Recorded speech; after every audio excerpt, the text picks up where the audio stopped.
Should probably add myself. What's happening, guys? How we doing? Woof.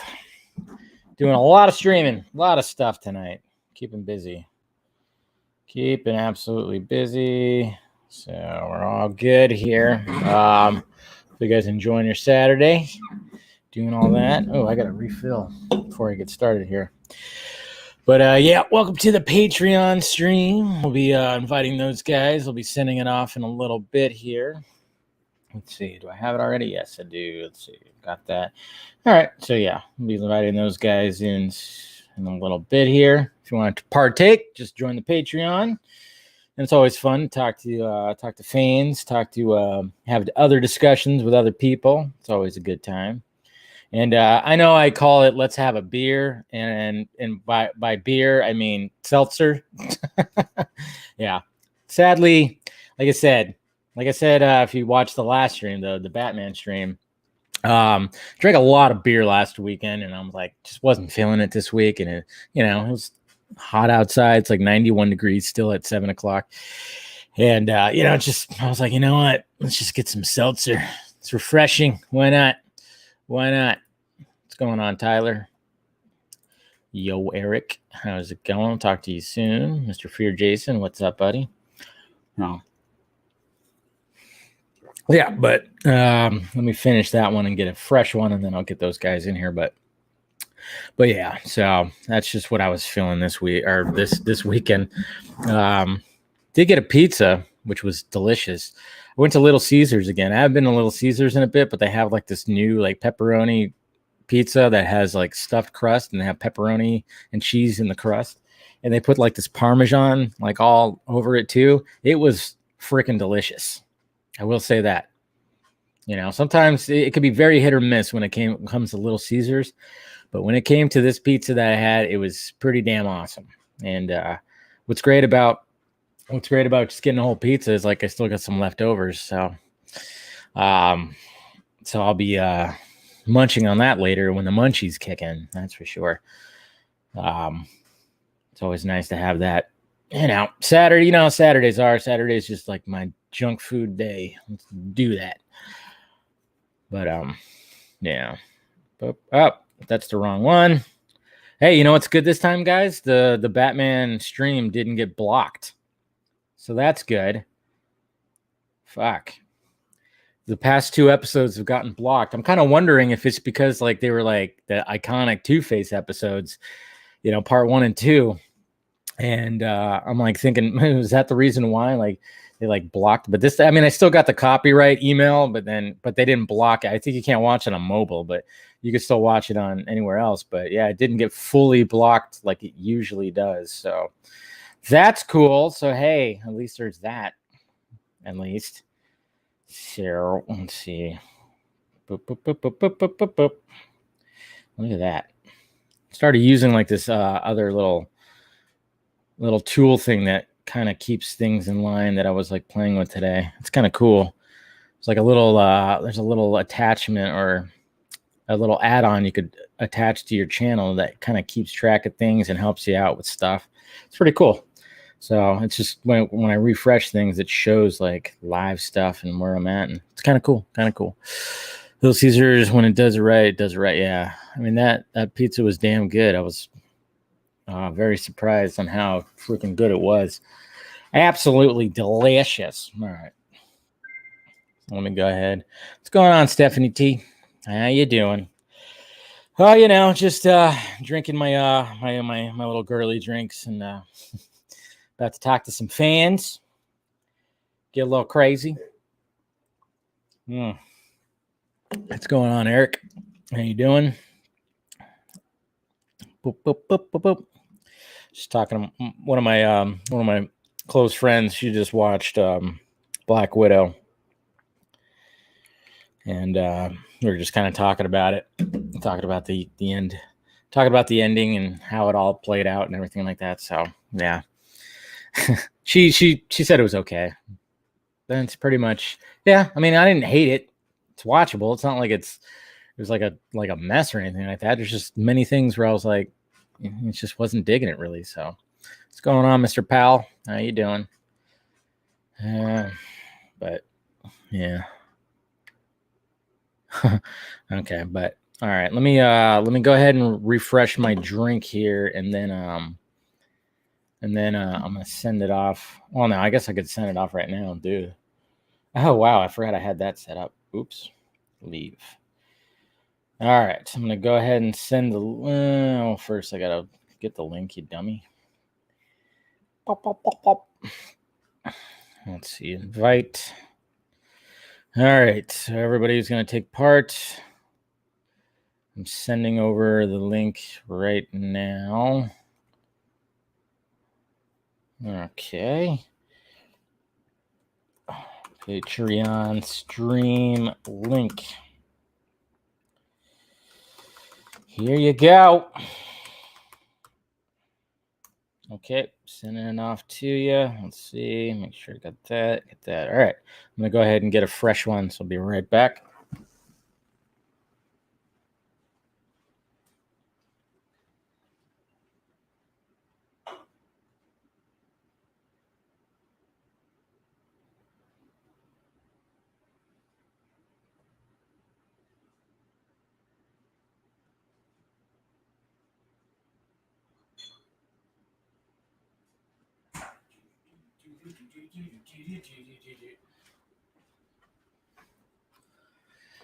Whew.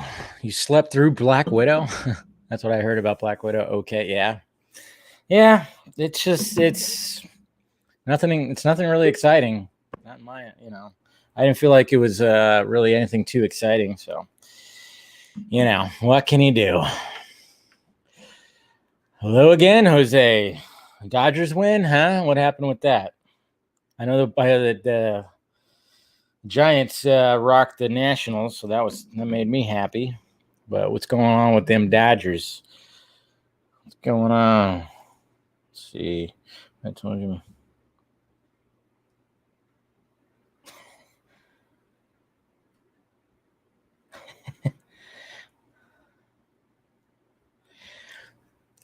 Let's see. Did you see Scarlett said, "Oh yeah. Oof." I think that's going to be a topic for Monday's vodka stream, Film Junkee Live. I almost said vodka stream. I think that's going to be a topic that'll probably be a topic for Monday. I don't know. It's definitely. We'll talk about that on Monday on Film Junkee Live about her saying that, seeing some of the faces of the cast members that were there too.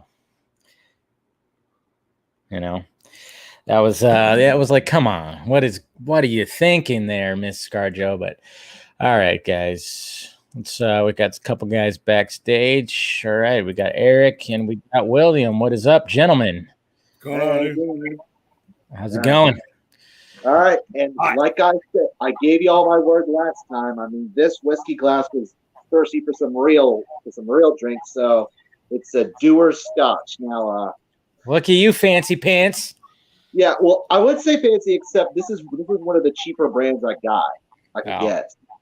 Now, I mean, like it was like, I mean, if you look at like the hype that the label has on it, it's like, oh, it's like the world's most awarded blended Scotch, or it's double aged for extra smoothness and all that. And then I finally like tried it like a couple of days ago after buying it. It's like, yeah, it's okay.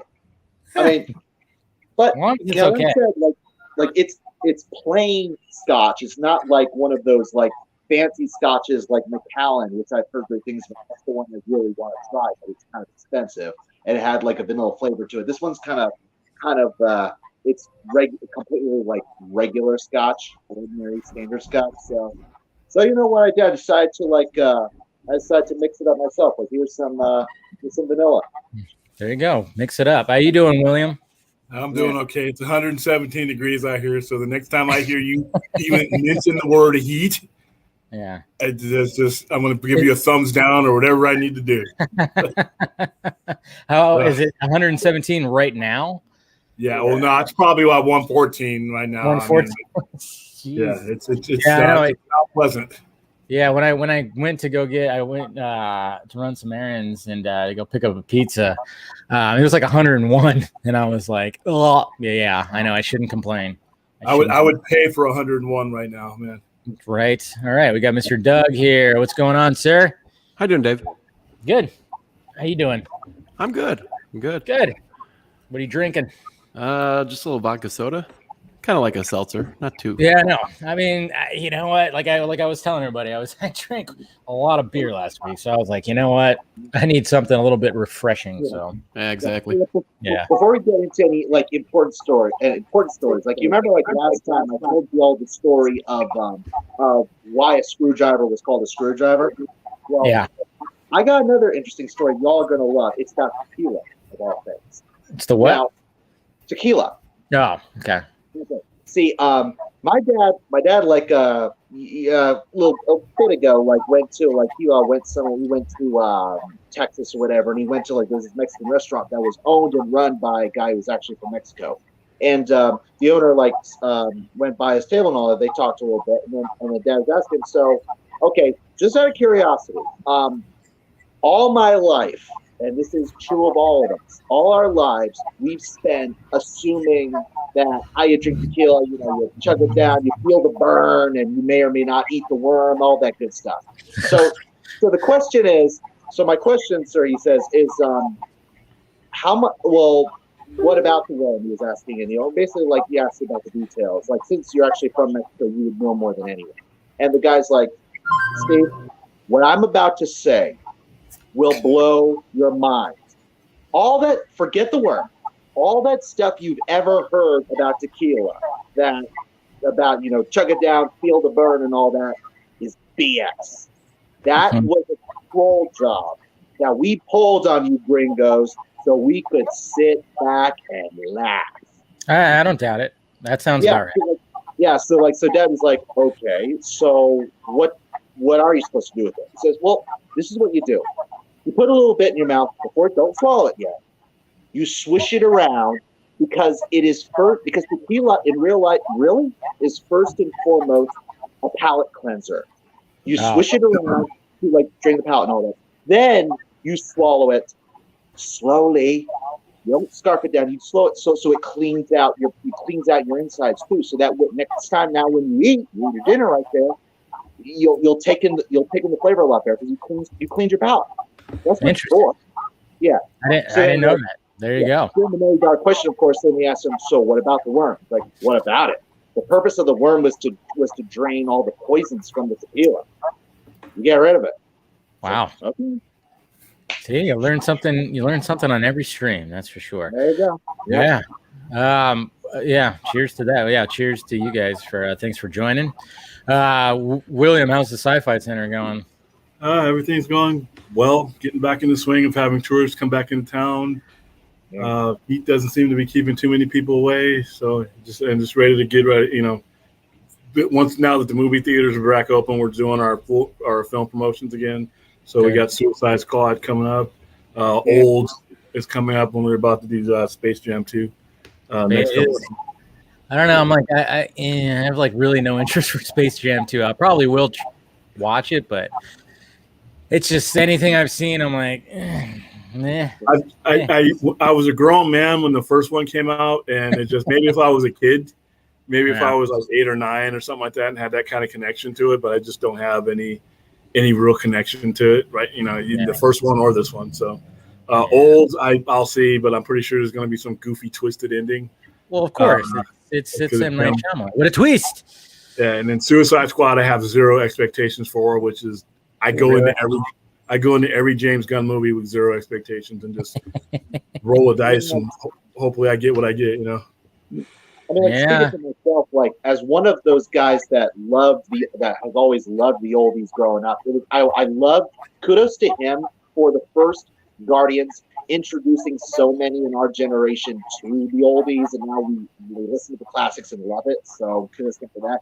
And I love Guardians. It is one of my my favorite MCU films. It's number 2 actually. Number 1 for me is Winter Soldier, Captain America: Winter Soldier. Number 2 is Guardians. So kudos to him for that. And he's one of the few that in the MCU that knows how to do humor well. He doesn't sacrifice the drama of the situation for the joke. The joke happens in another thing. Not really. I think only in the second one it kind of got a little too goofy. Like the second one, even though there was some good moments in there was still like, there's some moments where I was like, and I don't know, like when it comes to the trailers for Suicide Squad, I mean, some of the humor in there was kind of going, is Peacemaker going to be annoying or is he going to be something? I mean, bless you.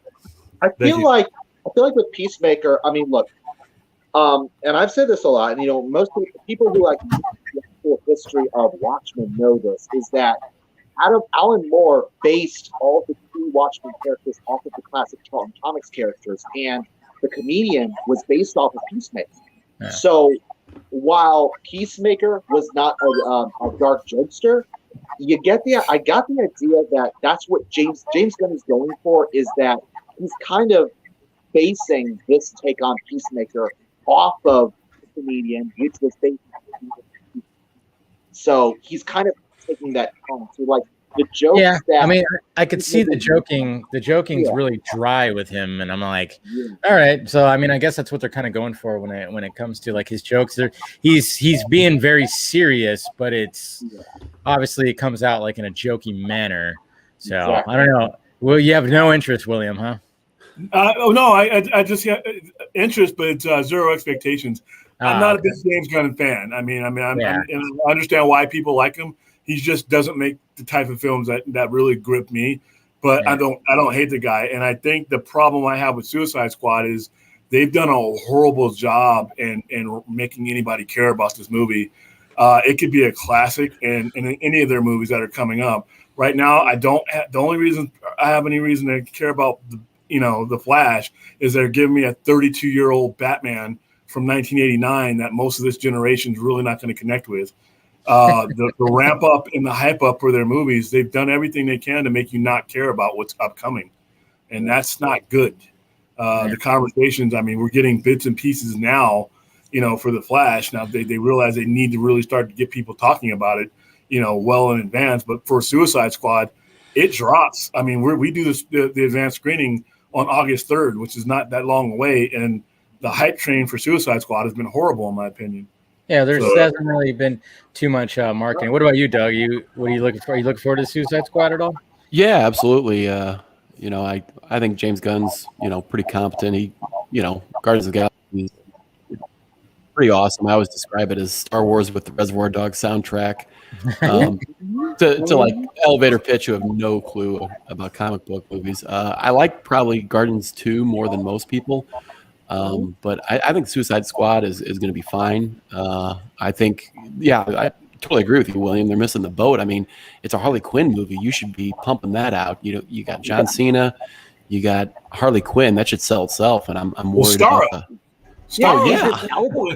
Yeah. Idris Elba. Should be on every cover of every magazine should have one of their faces with Starro on it.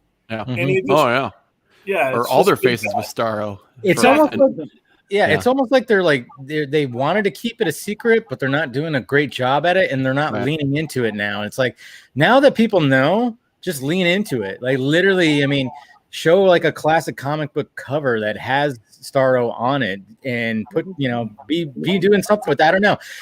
You have like this crazy big monster that's going to be showing up. Lean into it. I mean, that's what I never got that, like trying to keep that under wraps and then kind of briefly teasing it. It's like, no, just full on. It's literally the Justice League's first villain. Yeah. It's something like people that know comic books are going to, and then the people that don't know comic books are going to ask those people, what the hell is that? And I don't know. You're right. See it change under new management. I mean, when Discovery takes over, they know how to hype just about everything that they want you to be hyped about. So I think that this is just bad management, and the fact that the current studio doesn't have any connection to the IP as far as knowing where to get a response from both their general audience and their one percenters, which is us geeks, like me. So they just really don't know, and it's sad to see, because I think it's going to hurt these movies. I think it's going to hurt The Flash. No matter what the quality of the movie is, I think it's going to hurt Batman because of the fact that you need to be talking about things in the interim. You need people. You need to be part of the conversation months and months in advance. And it's just not happening. Yeah, I mean, Birds of Prey might follow Suicide Squad, but if you say James Gunn, Harley Quinn, Suicide Squad sequel, I mean, the first one, say what you will about the theatrical cut, which is obviously probably lesser than what David Ayer intended, it still made $750 million and won an Oscar. I mean, by any metric, that's a win. And you should have, I mean, you're exactly right, William. Yeah. I don't know. I mean, like, I think when it comes to The Flash, I mean, it's going to be interesting to see how they lean into that, because they're going to obviously heavily lean into Michael Keaton's back. Yeah. They're definitely going to, I mean, that's what's going to be a huge selling point. You're 71-year-old Batman. That's what's going to, and I hear, from what I hear, he's in a considerable amount of the movie. Yeah. So if you are at the age of 21 to 28 years old, you don't have really that kind of connection to that Batman. And the majority of the demographics is 18 to 45 of anything that you do is 18 to 45. So you're going to give me Michael Keaton, which I saw in the theaters, but I'm not the target demographic. So I need a little bit more than that to get me going, It's interesting. It's interesting though, because I've seen polls that go like around and stuff like that, and people seem to pick Keaton a lot when it comes to that. You gotta understand who you're polling to. Yeah. Of course, I don't know who it is. I'm pretty sure most of the people who say they like Keaton better, like they probably haven't seen a while, or I'm sure like they don't remember the fact that Michael Keaton didn't have that no-kill rule at all. So no, he killed like a motherfucker.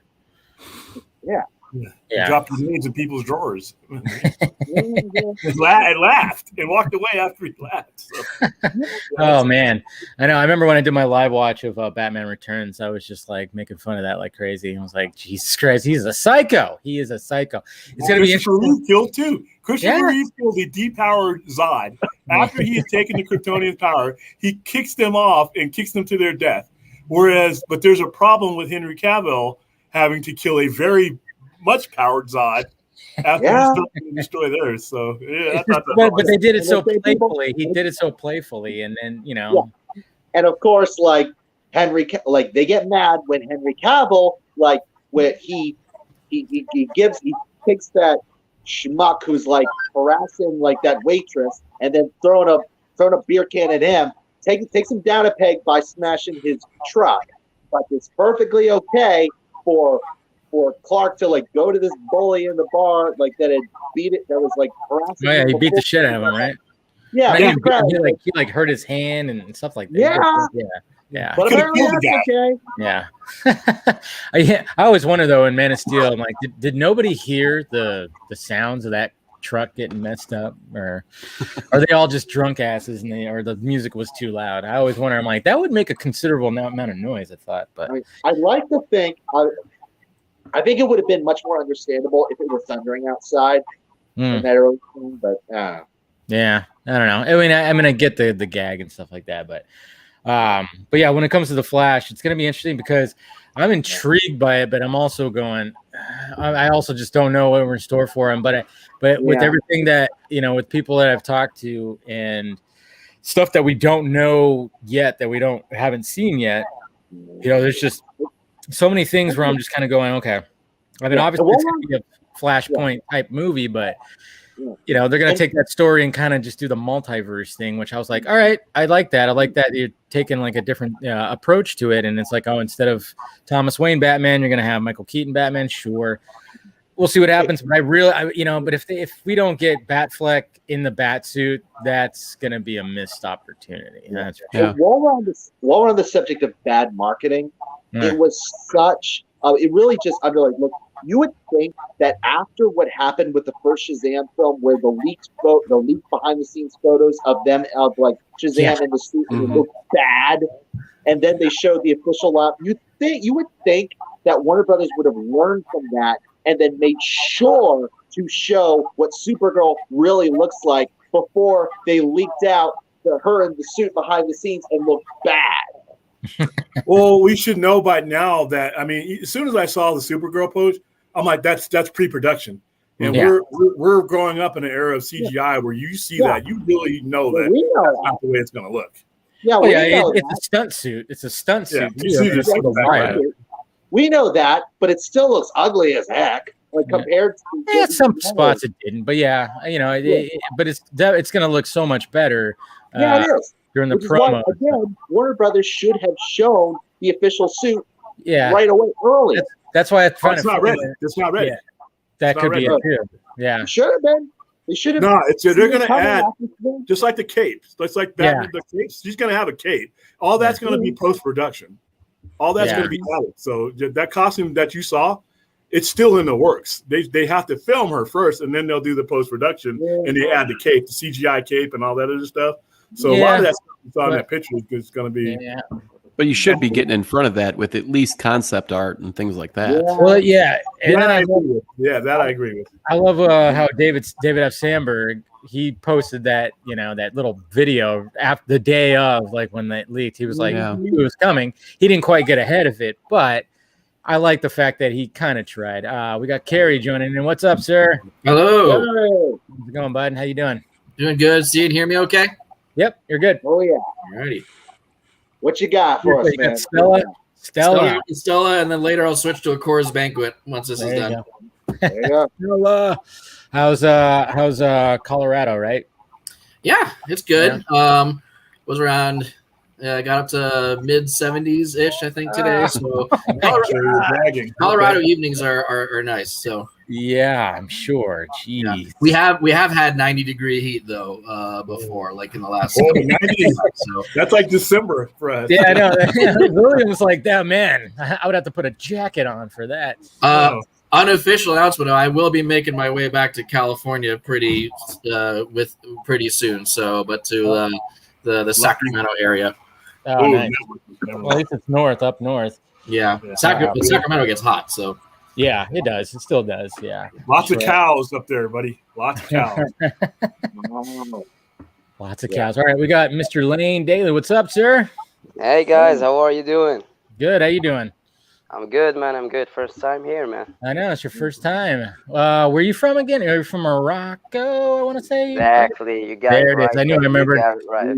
Got it right. Been there, done that. Nice. Have you ever heard of Morocco before, guys? I've heard of Morocco. And apparently, William, you've been there? Yeah. Well. Yeah. Where have you been, William? Yeah, I've been all over the Middle East. Oh. Yeah. That's right. I forget you're military. You we went to OIF3. We went to there. We went to Kuwait. We went to Iraq. We went to Qatar. We went to Morocco. We went all over the place. Nice. Yeah, that's good, man. That's good. Lest we all forget, Morocco is the nation that has like one of the most iconic cities in the world, Casablanca. There you go. That's true. I'm from Casablanca, man. There you go. Oh, that's the biggest tourist area in Morocco too. There you go. We have good food, so you can come and check it out. One of these days, yeah. I'd love to travel. One of the greatest movies ever made. True. Yeah. I was about to ask, I don't know if I've ever seen the movie, but what's the name of the bar or the gin joint or whatever that's takes place in Casablanca? I don't remember. Rick's. It's called what? Rick's. Rick's. Oh, that's right. Yeah. So is there actually a Rick's in Casablanca, or is that just made up for the movie? Spectre was shot in Morocco as well. Oh, Spectre was. Ooh. Yep. James Bond. Oh, that's right. That's right. Yeah. Rogue Nation was shot in Morocco as well. That's right. Yeah. Dang. So yeah. Again, a lot of spy movies. Speaking of that, Jesus Christ, I keep forgetting that we're getting another Bond film, and it's like it feels like we already had it. It should have been out a year ago. Yeah, I know. I'm like, I keep forgetting that we're supposed to get another Bond film. I'm like, wow. Well, they didn't want to release it because it's a $1 billion movie that they didn't want to. Exactly. They didn't want to release in the height of the pandemic. So they know it's gonna do well, man. Yeah. They just know it. Yeah. Yeah. Of course, meanwhile, like a lot of people have been saying, look, Henry Cavill should be the next Bond. Henry Cavill should be the next Bond. Well, it's not going to happen, but he's going to get his own Bond. Guys. Oh, we lost Kerry real quick. Hold on. Whoa, not that. There you go, buddy. Oh, there you go. You're back. Hey, did you bump something? Yeah, the Argyle series. No, but yeah, when it comes to the next Bond, I mean, I don't think. I mean, it sounds like Henry Cavill is going to be a little too busy for it. I think he just. How many films can he do? He's got his own spy movie coming out. He got his own spy movie with Matthew Vaughn that got announced recently that has a pretty stellar cast. So really? I'm like, I had no idea. Yeah. I don't think there's a title for it yet though, but I think they just mentioned that it's going to be direct. It's going to be it's a Matthew Vaughn movie, and then God, I forgot even who was in there. I know there was like other known people, but yeah. No, it's still in development. Oh, of course. Yeah. We hate that word development. Yeah, sometimes things stay in development. So, but I mean, he would be an excellent Bond. Let's face it, he would be. But at the same time, I mean, he's just he almost had the role. He lost out to Daniel Craig. Is that what happened? Yeah, it was. They were the final two, and he lost out to Daniel Craig. But honestly, if you had beaten Daniel Craig, if you had been Bond, you wouldn't have had Superman. Would not have had the Superman. Yeah. It's like, which one do you want? You want Superman or you want Bond? Oh, Superman. I want both. I mean, honestly, if you ever read the actual James Bond novels and looked at his description of Bond, Daniel Craig fits him a lot better. Does he? So, the original book, he is the Bond. But we had a version of Bond, of Henry Cavill's Bond in Man from U.N.C.L.E. That's true. Yeah. That is very true. Just without the accent, which was interesting. They should. I almost wish that they kept his accent in that movie. It just seemed like it was. I mean, I still liked his character. I thought he did great, but you gotta be true to the source material. And Man from U.N.C.L.E. No, yeah. I mean, I just figured wow, why not keep? But I think what didn't help that is coming off Superman. He just looked like Superman in a suit. He had the hair was nice, jet black, slicked, and it's kind of hard to. I think that's why sometimes when we see him in other roles like Mission Impossible, it's like I wonder if it was his idea to have the mustache, because it's like, hey, people need to look at me and be like, I don't see Superman. Let's try something different. Which I want to know the backstory on that mustache. Still, even if it was his idea, Paramount. Kind of said he had to keep it when he had to do research for something else. Totally that. Yeah, but I want to know, was one of the reasons why is because, he's got to change the way that he looks, so then people don't go hey, it's Superman. Now he's another Superman.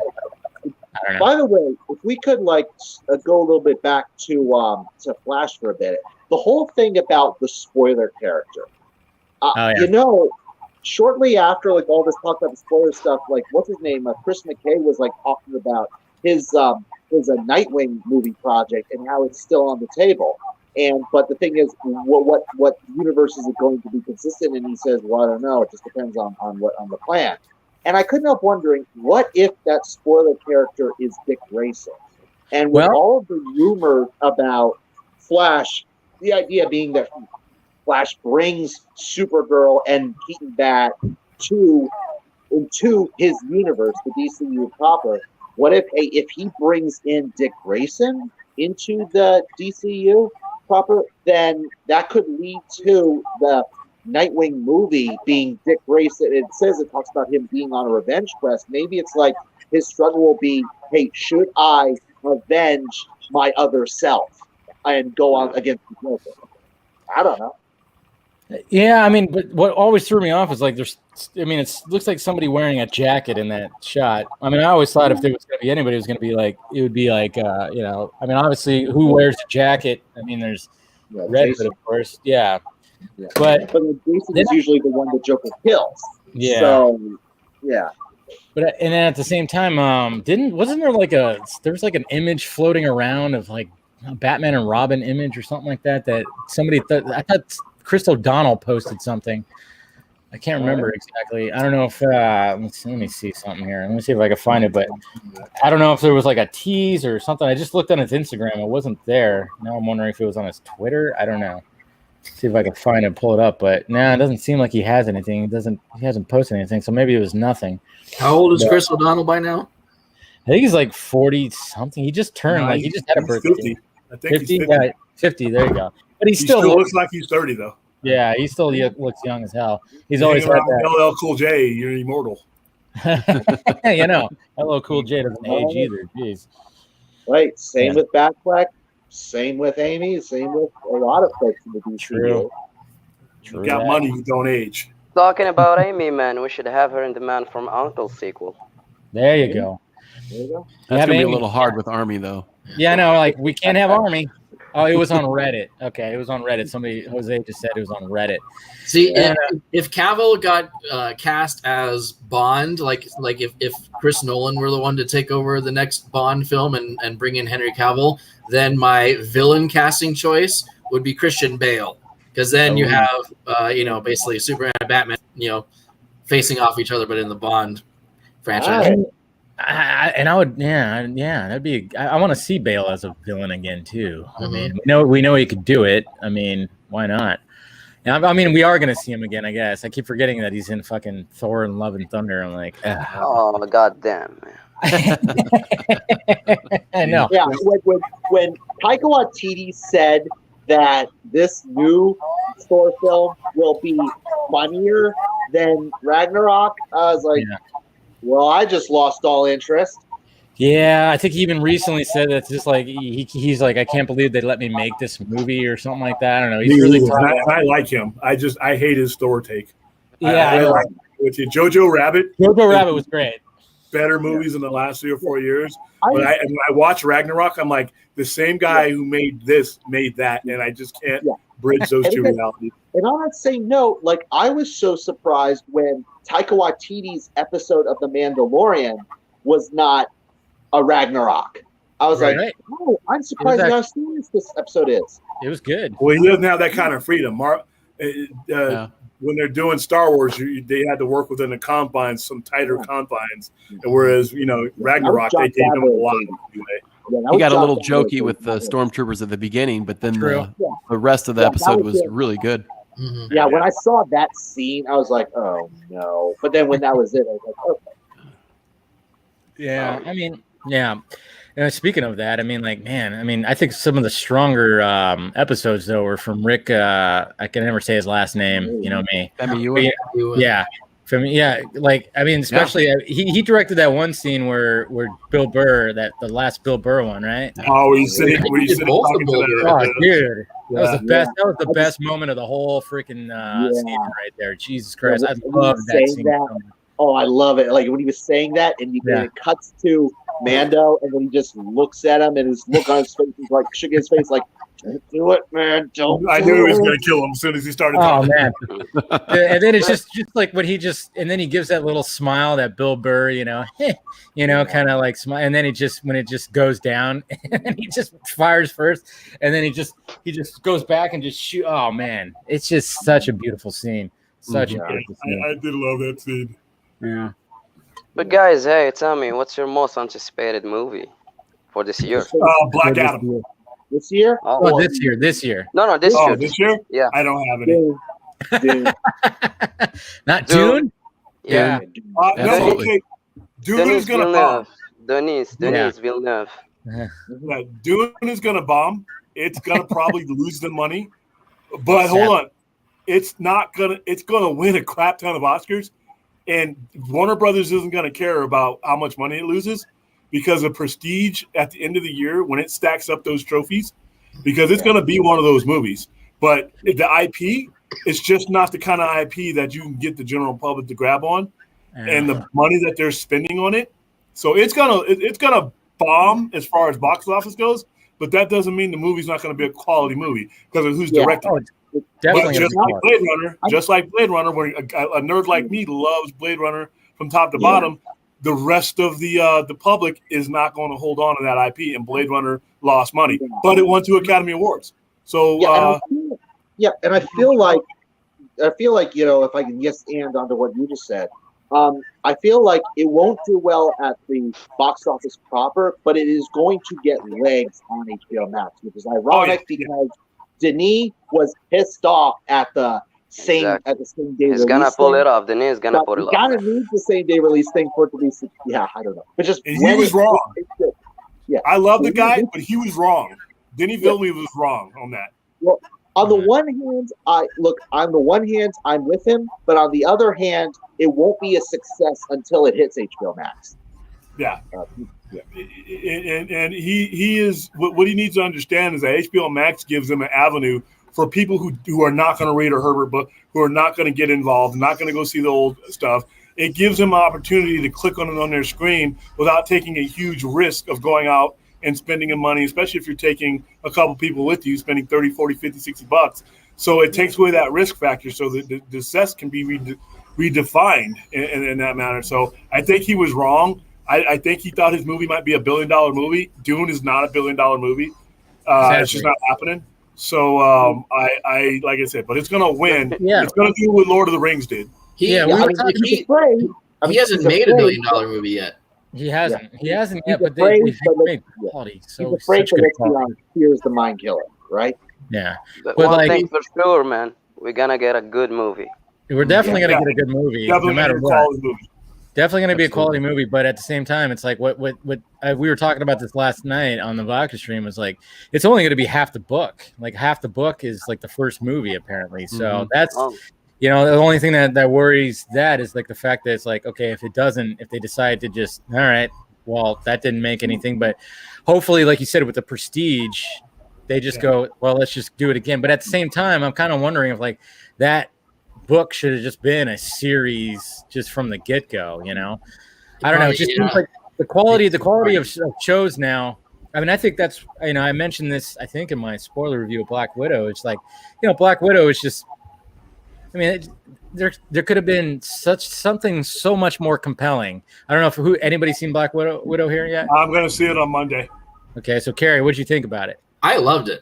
Oh, you loved it. I really loved it. So I think you're downplaying it personally. No, man, I don't know. I think there's parts I liked about it. I love Florence Pugh. I think she's pew pew pew pew. I can't. It's my first time I've seen her in anything. I've never seen her in any other movies before. So. Oh, really? You ever saw Midsommar? Mm-hmm. Yeah, Midsommar. She was in that Fighting with My Family where she played the wrestler girl. Yeah. Oh, yeah. She was. Yeah, she played her. The Dwayne Johnson produced movie. Yeah. Yeah. That's right. That's the first time I saw her, and that was like, yeah. It helps that I have a huge crush on her, but yeah. Mm-hmm. But me too, man. She was cute. I mean, and she was a lot of fun. I mean, I guess I just went in with a mindset of like expecting it to be very much along the same lines as like the Bourne movies or the Mission Impossible movies, and that's exactly what it was to me. So like it like had like all the things that you like from those franchises was rolled right into that movie, into the MCU, and it did it really great for me. So you're gonna say something, Will? You know what? These assholes. Listen, they've decided to hold some kind of weed awards show. Oh, wow. Right. They got the damn parking lot. It's packed. Now they got a car show of some sort. It's shaking my goddamn building. I'm on the second floor. Is that why? I'm on the second floor, and it's shaking everything. I noticed your screen's been shaking, and I was like, that's the damn dude. You're shaking my windows. Wow. That's crazy. No, but and I can't open my door because guess what? I'll get a contact eye. Warner Brothers got to you, William. Yeah, they didn't like how you saying all that stuff about Dune. No, but I just feel like now when it comes to long, drawn out stories like that long form storytelling, I think Dune really could have benefited from something like that because it is such a I'm reading the book right now. I mean, the thing is, it's huge. It's a big, huge book. Like you can stop a bullet with it. Yeah. I'll say this: like yesterday, I think either you or one of your guests brought up that if you look back at the Dune film, we all know David Lynch's film, is that it was clearly high budget, but it's way too short. Yeah, Zaki's talked about that. Yeah. Yeah, and the thing about that is you really get the idea, especially like the first half is paced very, very well, but the second half it really comes across like David Lynch filmed a much longer film, but the studio wanted to get it down to get more screenings. Now that sounds familiar, doesn't it? Yeah. Well, they've been doing it for you know how it is. My hope is they promised them a sequel, after the HBO Max announcement to get them to, I'm sure they had to pay so much money in back end deals for everybody. I hope that there was like, hey, we'll do at least one sequel and go from there. gauge the box office. But listen, Denis Villeneuve continues to make movies that lose money, and Warner Brothers keeps giving him an opportunity to make these movies. I think he needs to understand that he is a type of filmmaker that makes quality movies, but it's also a business. So if they're going to take it in the balls on his things, he should, be a little bit more receptive to how they distribute it. But that's all going to be gone anyway, because you're not going to see these types of movies like this. These big giant movies that we've been seeing the last 10 years under Warner Discovery, you're not going to see that anymore, because that's not where the company is going to make their money. They're going to make their money through something like, if Dune was greenlit under Warner Discovery, it would have been a series. Zack Snyder's Justice League would have been a series. That's just where they make their money, and that's how they market themselves. They keep you glued to their app, and they have a plan that works. And like I said, everybody who's been angry over the last 5 to 7 years over how Warner Brothers has handled things, that's going away. Hi, Meg. I hope so. It's going away. Really, really hope so. Yeah, I mean, going back to what I was, saying about Black Widow. I mean, I thought it would have been more compelling if they did like a Black Widow origin series, because I thought that story would have been a lot more compelling. I don't know. Ever since they teased it in Age of Ultron, I was always like, well, that's something that can be. I mean, it seemed like it was fairly, it's dark. It was a little gritty and stuff like that. But, and then with the shows that are happening now, like your Loki, your Falcon and Winter Soldier, and WandaVision, I thought, Loki is pretty damn fantastic. I mean, I'm really enjoying it. And I think one of the reasons is because they're able to flesh it out a little bit. It's not all crammed 2 hours and 16 minutes, something like that. So I don't know. There haven't been any false hype over things in this show, have there? Not yet, anyway. Which show? Loki? Right. The rumors about the end of WandaVision, I think, hurt it. Even though WandaVision, I think, is a very tight, good character study of WandaVision, but the rumors that were out there about the possible endings just killed it. Yeah, Paul Bettany kind of dropped the ball a little bit. What's his name from the X-Men films? Yeah, that hurt it too. Yeah, and it turns out to just be some guy named Bob or whatever. Yeah, Ralph Boner. Yeah, Ralph. Yeah, which I again. It turned into a dick joke. Marvel punchline, another Marvel punchline. Yeah, I know. But that's what was. Yeah, that's the only part that was really disappointing about that series. Other than that, it was a very strong series. Like, I don't shit on it. I thought Falcon and Winter Soldier was decent. I don't know. I don't know. For some reason, it felt like it fizzled out at the end a little bit. I don't know why. Dude, that last episode was epic. I love that last episode. I don't know. It was good, but for some reason, I don't know what it was. I don't know. I thought my read on I liked just about everything on the hero side of Falcon and Winter Soldier. Mm-hmm. I kind of liked expanding U.S. Agent, obviously Isaiah Bradley, and he was great. And he was wonderful. Russell's kid did great. Oh yeah, he did great. Yeah, and then bringing Contessa, I just think the villains were not enough to carry that series. That could be. But Sam showed up as Captain America, and he looked fantastic. 100% comic accurate, which was awesome. I think the fifth episode was probably my favorite because it was a full Sam episode. But Bucky had episode 1 and episode 6, but he kind of got lost in the middle there. Anyway, I love that. Maybe that's what it was. Maybe that's what it was, because I was really interested in where Bucky's character was going, and I think maybe, I don't know, it just felt like when it ended. Huh? Season 2? Oh yeah. Well, they're gonna make Captain America 3 first, though, right? Yeah, he'll be or 4. Captain America 4. Captain America 3 was Avengers 2. It was already announced, guys. No. The Civil War was like. Okay. Civil War was Avengers 2.5. Yeah, seriously. I don't mind that. I'm not going to lie. I loved it regardless. Calling it Captain America Winter Soldier was a clue that, the movie, even though we're hyping it up as choose your team, are you Team Cap or Team Iron Man? No, the movie calling itself Captain America Winter Soldier was a red flag that we're taking Cap's side. Oh, you mean Civil War? Yeah, Civil War. Yeah, it's the second best Avengers movie. Yeah, after the first one. Really? You didn't? What about Infinity War? I mean, Captain America's character arc is still in the center of Civil War, though. Like, it really is. It is. Yeah. The problem with Infinity War and Endgame is the same problem I have with the MCU in general, is that it's too cluttered. It just becomes too cluttered. So even when you have quality performances, you don't get enough of them. Everything just is jammed in, and characters who you literally should have their own universes wrapped around them, like Spider-Man, are become side pieces. Yeah. And see, this is how I feel about that. I think because they got Spider-Man so late, like that, there's only so much they can start doing with them. I think only Homecoming came out right before Infinity War, right? Yep. And but I think when it comes to Infinity War, I think it's actually better than the first Avengers movie, to be honest.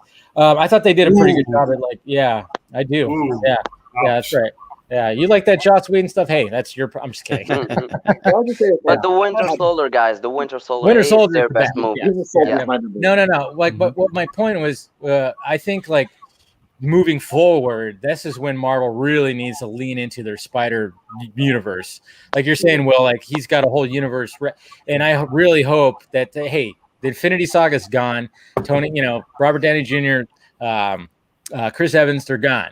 Lean into your Spider-Man now, because that's your big. They're not going to be able to. Yeah, I know, because that contract's up. Okay, well then Sony, everybody, whoever owns it, owns parts of it, they all just need to lean into the Spideyverse and the multiverse shit. They really do, because Into the Spideyverse was phenomenal. I mean, obviously we all agree with that. It's my favorite Spider-Man movie. Mine too. The very fact that they made it clear, in the new lineup, that the last film in Phase 4 is going to be a Fantastic Four film. I feel like they seem to be setting up that to be the real, Reed Richards is going to fill in the void of Tony Stark, honestly.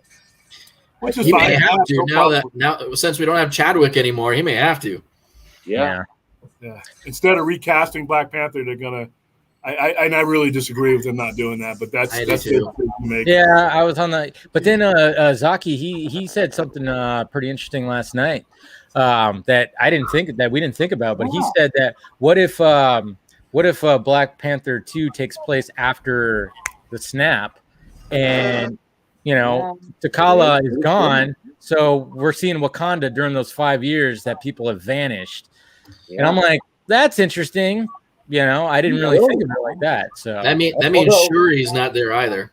Exactly. She got dusted. Yeah. And I don't know if the mother got dusted or not, but she may not be there either. But Okoye seemed to be the only one in charge left. Just recast the role and move on the same path that you would have one way or another. I mean, if you weren't going, if your next plan of making a Black Panther movie was including T'Challa, then your next movie should include him. That's just what they should have done. But William, who my recasting choice was for that was Jonathan Majors until prior to him getting cast as Kang. Yeah. Wow. I think he would have been perfect for it. John David Washington. There's a lot of young Black actors that'll do it. I just think they should go ahead and move on. Do not let one death derail a character that's been around for nearly 6 decades. Because he himself as an actor would be the whole idea is the show must go on, right? Yeah. He's a performer. He would want the character to continue to live on in that universe. Yeah, exactly. And honestly, look, the idea that you guys talked about last night about it being set between Infinity War and Endgame, it's fine, but you're also setting yourself up for failure because the audience expectation will be at the very end of the movie, the snap is reversed and back. Whoa, someone's phone. Oh, sorry. I haven't heard that noise in a long time. But at the very end of the movie, the audience is going to expect at the very end of the movie T'Challa comes back because that's how these things happen. That's how these things go in these kind of stories. I know it's always very iffy. I mean, there's one. I mean, obviously when it comes to, when you talk about the Fast Saga, Paul Walker. Obviously you can't just replace him, but at the same time, what chaps my ass about that is I think. Again, just like Chadwick Boseman would be the show must go on, recast. Paul Walker, I think, would be you should just kill the character, kill my character behind the wheel, sacrifice. I think he probably would have been fine with that. Instead of he's still alive, he's just not going to be in these stories anymore. And when it came to F9, the reason why he wasn't there, it just God. Family. And see, the other problem they're gonna have with Black Panther with T'Challa not being there is because he made decisions. Well, like like in Infinity War, he was the one that said, "Open up the barrier to let these invaders in." And since he had made the decision at the end of Black Panther to open up their borders and to reveal themselves to the whole world, the kind of country they really are, like that they're as technologically advanced as they are, like there would be people who would be challenging that decision in the second movie to say like, hey, wait a minute, T'Challa, like I know you've protected us so far, but like so far your choices have also jeopardized Wakanda as well. Like you opened up our borders and then you opened up the barriers to let alien invaders in. Like someone would want to be angry about that and would want to challenge him about that. But if T'Challa is not there, how do you follow up on that character decision from that movie? Yeah. There's a whole lot of political intrigue you could have done, like internal politics stuff you could have done, but now that they're not recasting and going to focus on the other characters, like I don't know how you follow up on that. Yeah, I think they paint themselves into a corner and they set a precedent that you just don't do when you're talking about comic book characters. These characters will be around for decades after whoever is playing them now is playing them. They are a tool. Every actor that plays a comic book character is a tool to tell the story. They are not the story. They are a tool to tell the story. It's like they made the decision more from the relationship with Chadwick perspective. Like, it was going to be almost like they said, well, it's going to be too hard for all the actors to be in the movie with another actor playing the character instead of Chadwick because they all form that close connection with the actor. And which I agree with you, William. I think not recasting is the wrong choice. That's their job. That's their job. Yeah, I think they responded for like, we were too close to T'Challa, so we can't picture someone else doing it. But that's an actor's an actor. Like an actor plays fictional characters. I know, and then when we're talking about like, hey, you want more black leading actors, then you're going to give somebody else a chance here. I mean, that's always being talked about. That's a very important role to have. They recast Rhodey. They recast Bruce Banner. Mm-hmm. Yeah, now, all because they had to, but obviously they have to now. Yeah. I mean, I at first I was like, hey, it's up to the family, really. Yeah, but but I think. Yeah, looking forward. I mean, it's such a big character. Like you said, like William, it's like a huge character. I mean, obviously, it's like give somebody else an opportunity to, to go forward with it and take it somewhere else. But I wanted to ask you guys too, what are you guys' thoughts on the Zack Snyder Star Wars? Oh yeah. I've been itching to talk about this one because when he said from the beginning that it was that was going to be heavily influenced by Seven Samurai. I instantly went to the idea. Okay, first of all, when would this Star Wars movie have been set? And then I looked at Seven Samurai and the original Magnificent Seven, and really, both of them. Yeah, by the way, it's one of my top 10. The original Magnificent Seven, but anyway, the thing about both of those movies is. There's the theme of these 7 former samurai, now they're Ronin, or these 7 gunfighters, but they're both now living in a world that is moving on from them. Because it's after it's when Japan is settled down and is now in an era of peace, so they're not needed. Or these gunfighters, it's the 1890s. The West is becoming more civilized, so they're feeling like they're desperate for something to make them feel useful. And then in both movies, this village calls them up and says, "Hey, we need your help," and it's something. So with that in mind, okay, when would this Star Wars movie be set? And I was talking with Chris Wong Swenson about this, talking over the chats of his YouTube videos, and really, it's the most likely scenario, especially now that we know more about what his Star Wars movie would have been, is okay, so we have it really looks, and these were supposed to be Force users, and it's very likely, and Chris Wong was agreeing with me on this, it's very likely that it would have been set shortly after the Rise of the Empire, after Order 66, and these 7 Force users, 7 Jedi, are in hiding, And this one woman Force user in particular, which I'm pretty sure was supposed to be Ahsoka, would be going around finding these 7 and says, "Hey, we need to defend this moon as the Empire is coming in." That's what I feel like Wesley was going on. But the lead is gonna be a woman, guys, right? Yeah. My initial thought is, you know how on your show last night, Ray said that he's waiting for all the fans to say this is what the sequel trilogy should have been like. Yeah. I'm going to be one of those guys. Oh yeah, I think a lot of us will be. Like, I'm just kind of like, because here's the thing, like, I'm sure because it's Zach, I will love it and I will be all in for it. But at the same time, I'm kind of like, but man, Star Wars really missed the chance. And like, even if it's cool sword fighting, I'm like, but I want the lightsaber fighting. Like, I'm gonna want the lightsaber version of whatever Zach does. Like, again, I'm gonna love it. I know that. Like, but like, I'm gonna be like so envious of like that's not happening in Star Wars proper. Also, especially like now, like when Disney bought up like Lucasfilm, their whole plan was, yes, we'd have a sequel trilogy, but we also have these spin-off films like Rogue One and Solo and now Rogue Squadron, and that was like the perfect opportunity to do Zach's anthology film, like his film right there. But they didn't. Very true. So, but they'd rather give Taika the movie than Zach. Taika's part of the family already. Like, he's been successful for them. So, and then the defense, he's made the money wherever they've stuck him, including things that aren't that good. Yeah. Who?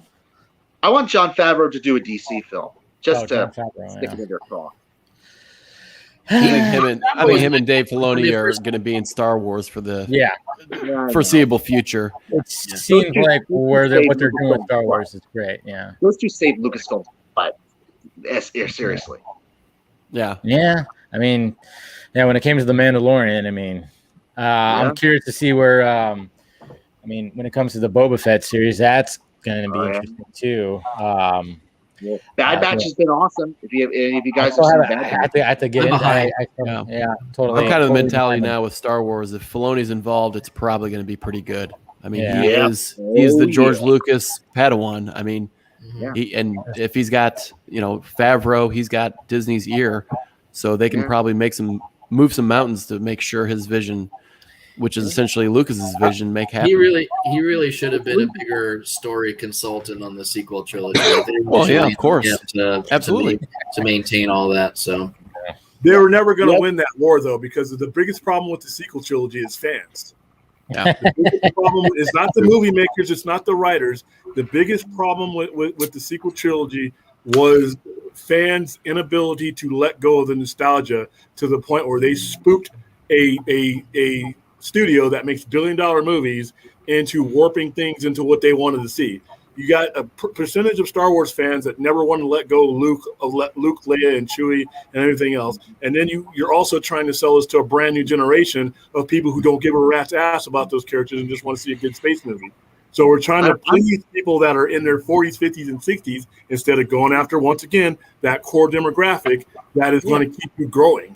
Yeah, and I'm one of the fans that is absolutely willing, which is why I look at the sequel trilogy in a much more positive light than a lot of other folks that I've interacted with, who are so pissed off at the sequel trilogy that these people who used to agree with me that the prequel trilogy had their problems now look back and worship those films, worship Lucas, and are begging for Lucas to come back and write. Right. Because they realized there was a little more of a coherent story arc going on between the prequel trilogy compared to the sequel trilogy. Look. Story by Lucas, fine. Yeah. Screenplay by Lucas, not the dialogue. No. Screenplay by Filoni, absolutely. Mm-hmm. Directed by Favreau, absolutely. He was my number when they first announced that they were going to do a sequel trilogy, and they were talking. There was all the speculation about who's going to direct Episode 7. I remember thinking it should be Favreau. Abrams would be great. Favreau's chomping at the bit. Yeah, not for that. Episode 7. Favreau is better than Lucas with actors. Filoni is better than Lucas with writing.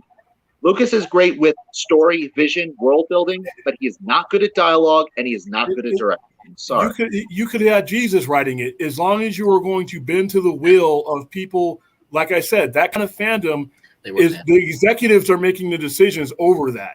Yeah. So it doesn't matter. And if I'm Jon Favreau, that would have been a headache I wouldn't have wanted to inherit, because it's not about how good a story you write. It's whether your outgoing generation that is no longer your target median. I don't think that would have shied. Listen to them. I don't think he would have shied away if he got the chance. I think because he would have been under conditions, though. You would have gotten to the point where it said, if I'm going to do this, you're going to leave me alone and let me do this. He would have had to work that in. Well, yeah, but you watch behind the scenes material of the Iron Man movies, and he's referencing Star Wars a bunch of times.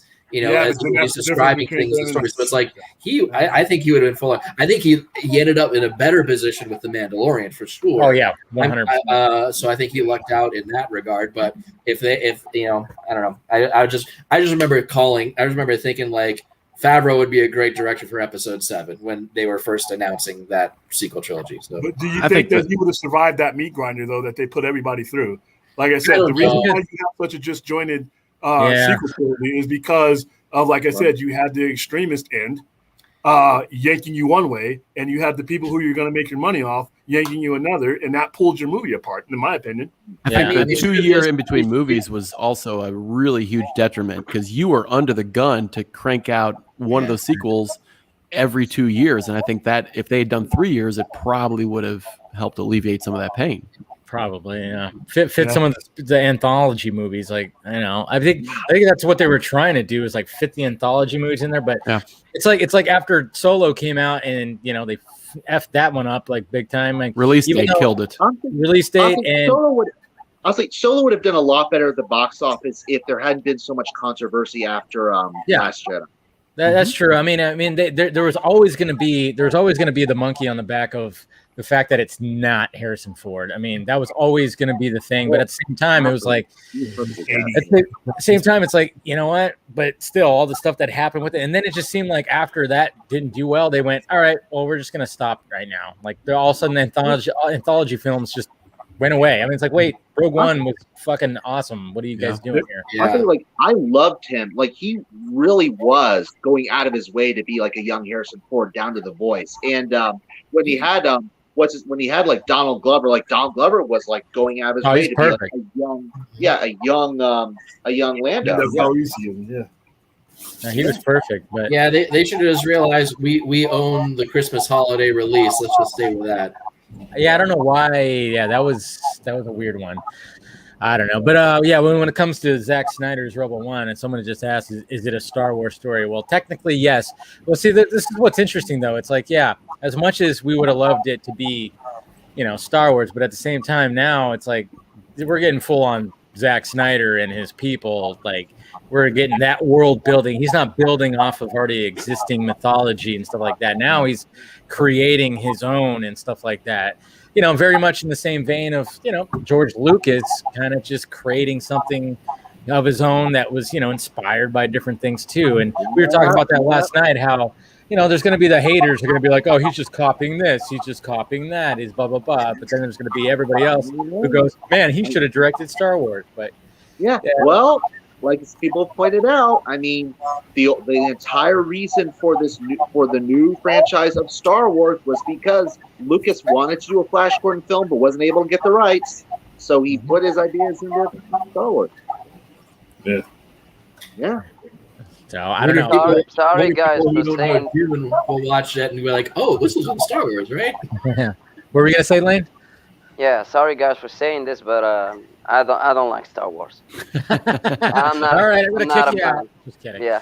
How do you like Star Trek, by the way? How do you like Star Trek? Yeah, a little bit. Yeah. There you go. Are you a sci-fi guy in general, or not really? It depends, man. It depends. It depends on the genre. It depends on the, It just has to be a good movie. That's it. That's all that matters. Right? If you want a good series, The Expanse on Amazon Prime is fantastic. I keep hearing about that. I need to get into it. I keep hearing my dad loves it. I think my brother said some stuff too, and yeah. So it grips you. Like every episode is more or less a cliffhanger. Yeah. You got So yeah, it's on Amazon. You said, right? Yep.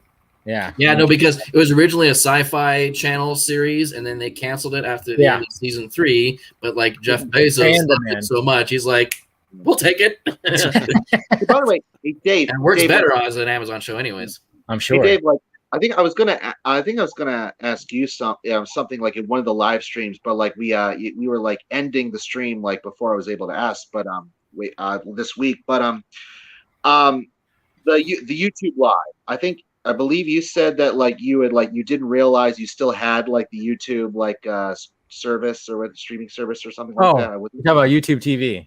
Yeah, YouTube TV. Yeah. Because here's the thing, like as far as does YouTube TV still have any original content to speak of? Because it used to have Cobra Kai, and that was what they were bring viewers on. But then Cobra Kai went to Netflix. So does it have anything interesting at all? I don't know, because I didn't realize, because this is how I guess they kind of get you. I thought I canceled my subscription, but I put it on pause. I put it on pause for like a few months, and then literally during like one of the live shows, I got an email saying like your YouTube TV membership has been reinstated. I went, what? Yeah. So I'm like, I haven't even used it, and that was like 3 days ago. I still haven't even used it yet. I'm like, do any of us still have YouTube TV at all? Have any of us ever tried it out? Because I went premium, but that's it. And I see original programming on there, but I never clicked on it. Because I'm sure like the reason most people who had it went to it was because of Cobra Kai, but now Cobra Kai's at Netflix, so it's like, okay, was there anything original there that was interesting? Well, I mean, I couldn't tell you. I mean, I'm sure they got like I'm pretty sure they got some big money to buy that series, but because Amazon has The Expanse and The Man in the High Castle. But you got to realize though that YouTube TV has cable TV channels. You know, they have TBS, they have TNT, so they don't exactly need to have any kind of original programming. You know, really, because they have. Weren't they sort of functioning as like not exactly a DVR, but sort of doing what a DVR does, recording stuff that would normally be cable broadcast? Yeah, you get like a cloud service with it where you can actually record live broadcasts, and then you can actually use it in like, you know, I think you could use up to like 4 or 5 or maybe even 6 accounts at one time. So, you know, so it was it was great.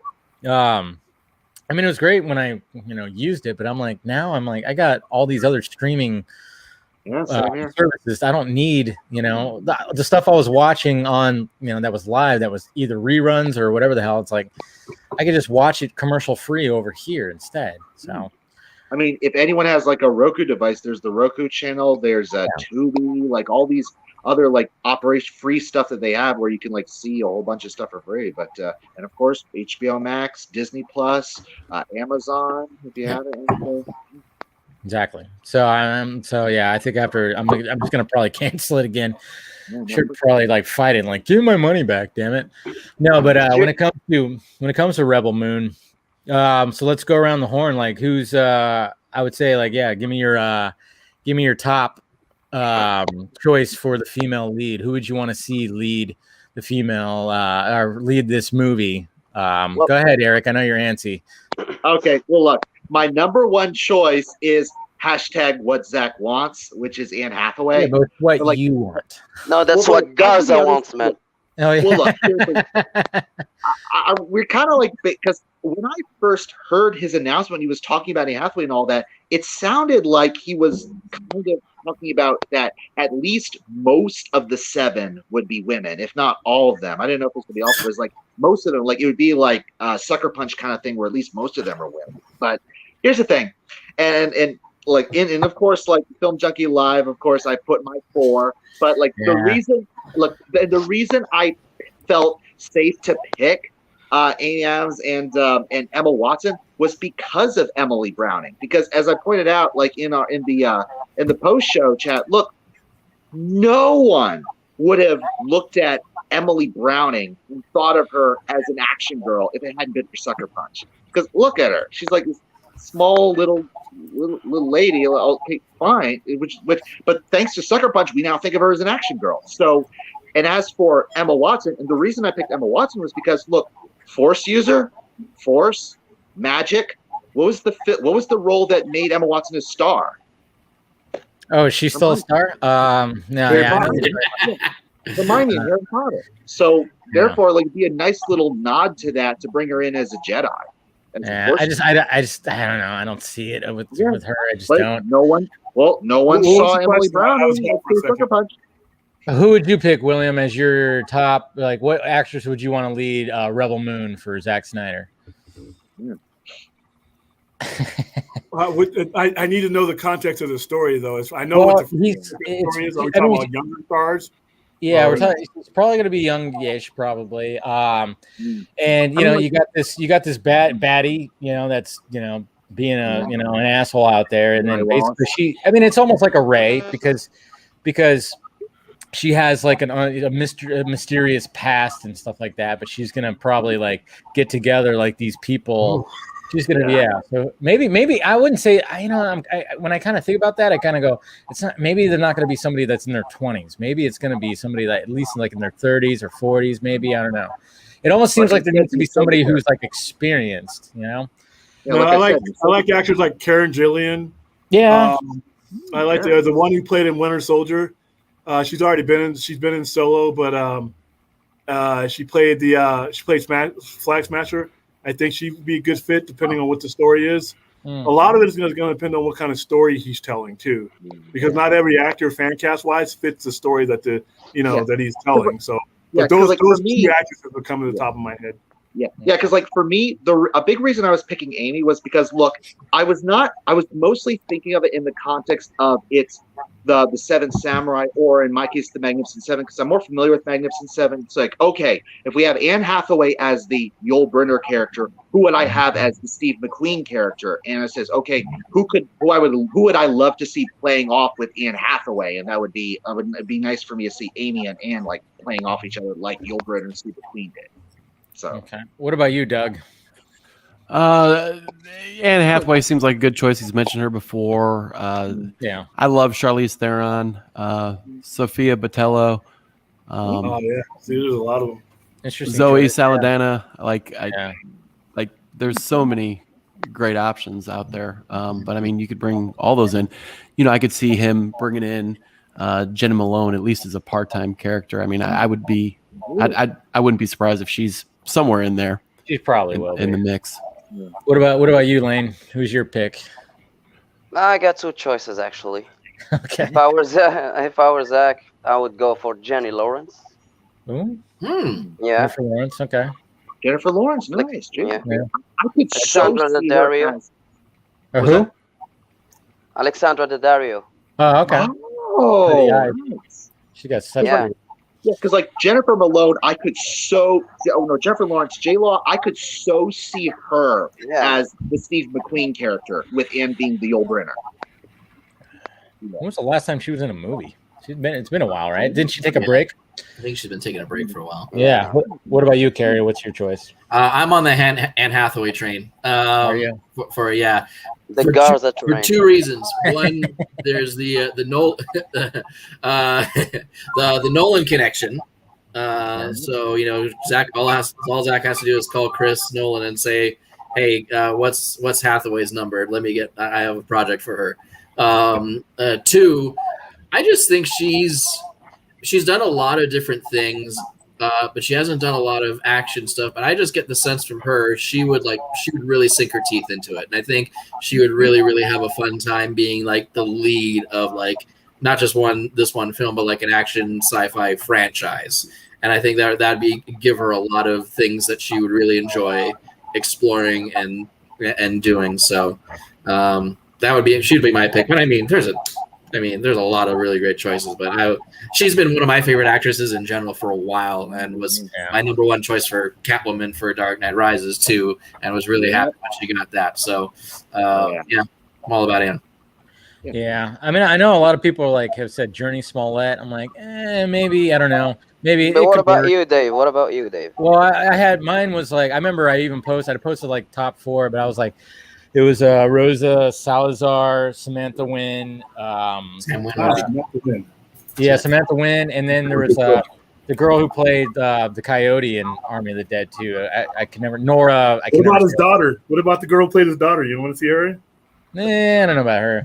And then I said Mary Elizabeth Winstead also. So Winstead, yeah. Obi-Wan connection for sure. Yeah, there's that. She is married. Or are they married? They had a kid, right? I had no idea they were even together. When I've heard that. Yeah. But I didn't know she was pregnant. Was she pregnant? I was like, did her gave birth already. Huh?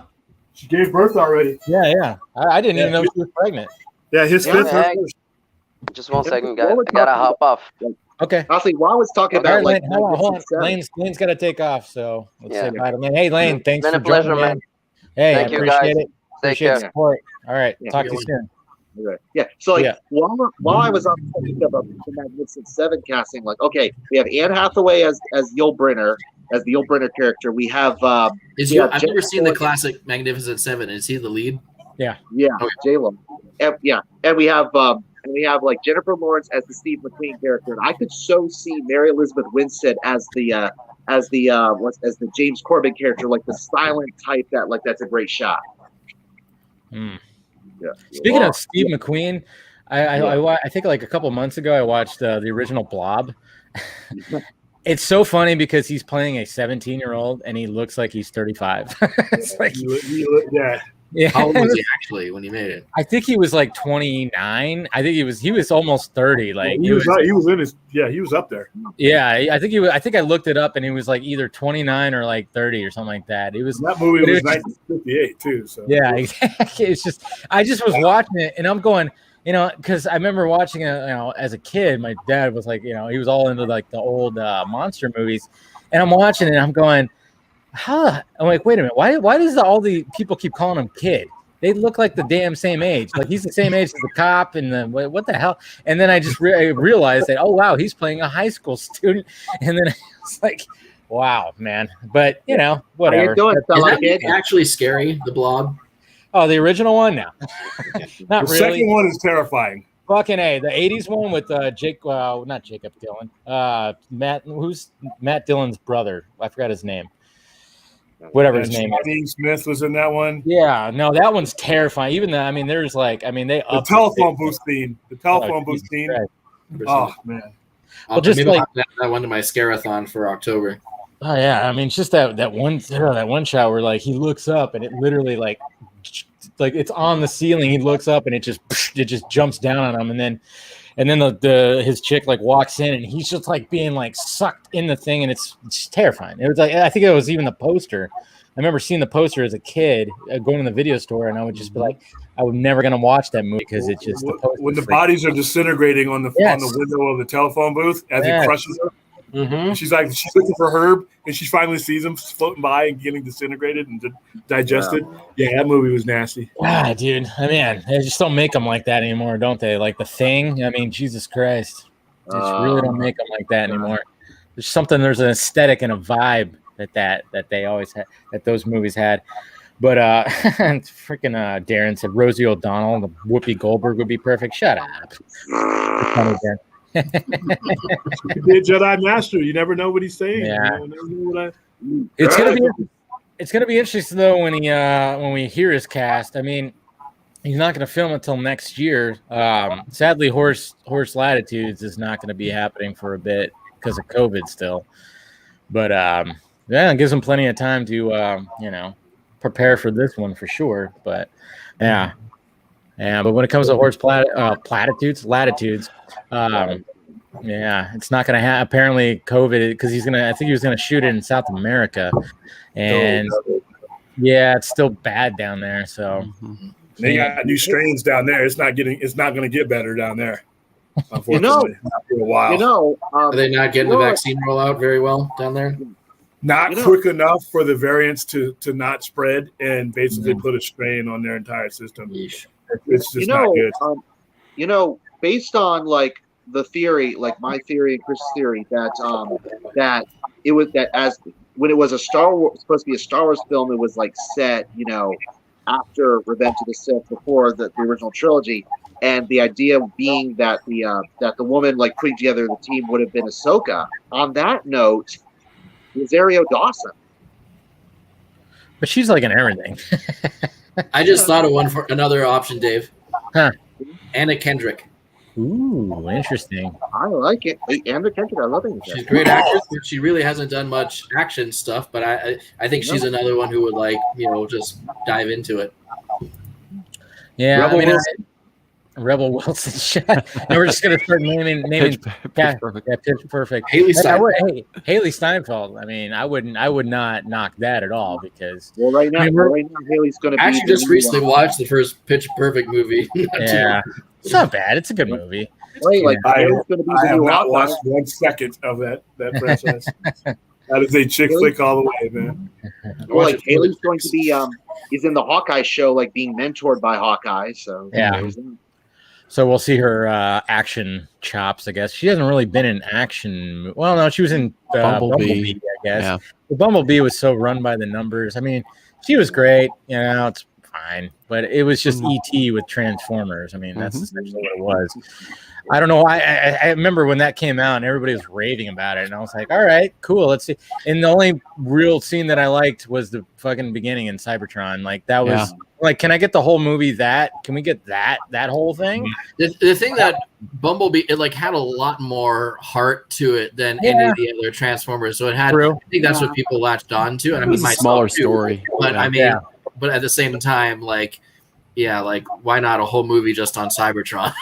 Yeah, because I mean, you open up with that, and then now you're just gonna do like the whole, he's gonna land on Earth, and then she's got to hide him from the parents and from and it's like, okay, we've done this before. The next one's gonna be Beast Wars. So that'll be interesting. Ron Perlman. Hey, he's got a great voice. Is that what's they're gonna do? Yeah. What's it called? What's it called again? So that's one of the ones I hope just doesn't get made. You know how you talk about a movie like the New Gods. I hope that's like the New Gods of Transformers. It just doesn't get made. I think that's what it's gonna be. We all knew that New Gods wasn't going to happen. I mean, when that got announced, how long ago? And it's just nothing came about it. And it was like we were just waiting for the moment of okay. And then it really just took Zack Snyder's Justice League showing Darkseid to be like, that's the final nail in the coffin. If people want that, and you guys probably aren't doing that. Yeah, and to be blunt, it died the moment they hired Tom King to write it. And a lot of people said that. I think they were both out of their element of that. Even DuVernay, I mean, she's a good filmmaker, sure, but when it came to her first big, huge blockbuster, which was A Wrinkle in Time, that thing was a shit sandwich. Now, that was probably with Oprah backing it. Yeah, yeah. But I'd say, I get there's probably some studio interference, but it's just nothing worked in that movie really at all. I remember it felt like that movie was 4 hours. Jesus. I heard one of the big complaints about Wrinkle in Time was from fans of the books is this is nothing like the book. It's got the characters, but it's nothing like the book. Yeah. I hear that a lot about movies that are based on books. Movies aren't books. But even then, it doesn't even have the spirit of the book, is what they were saying. Yeah.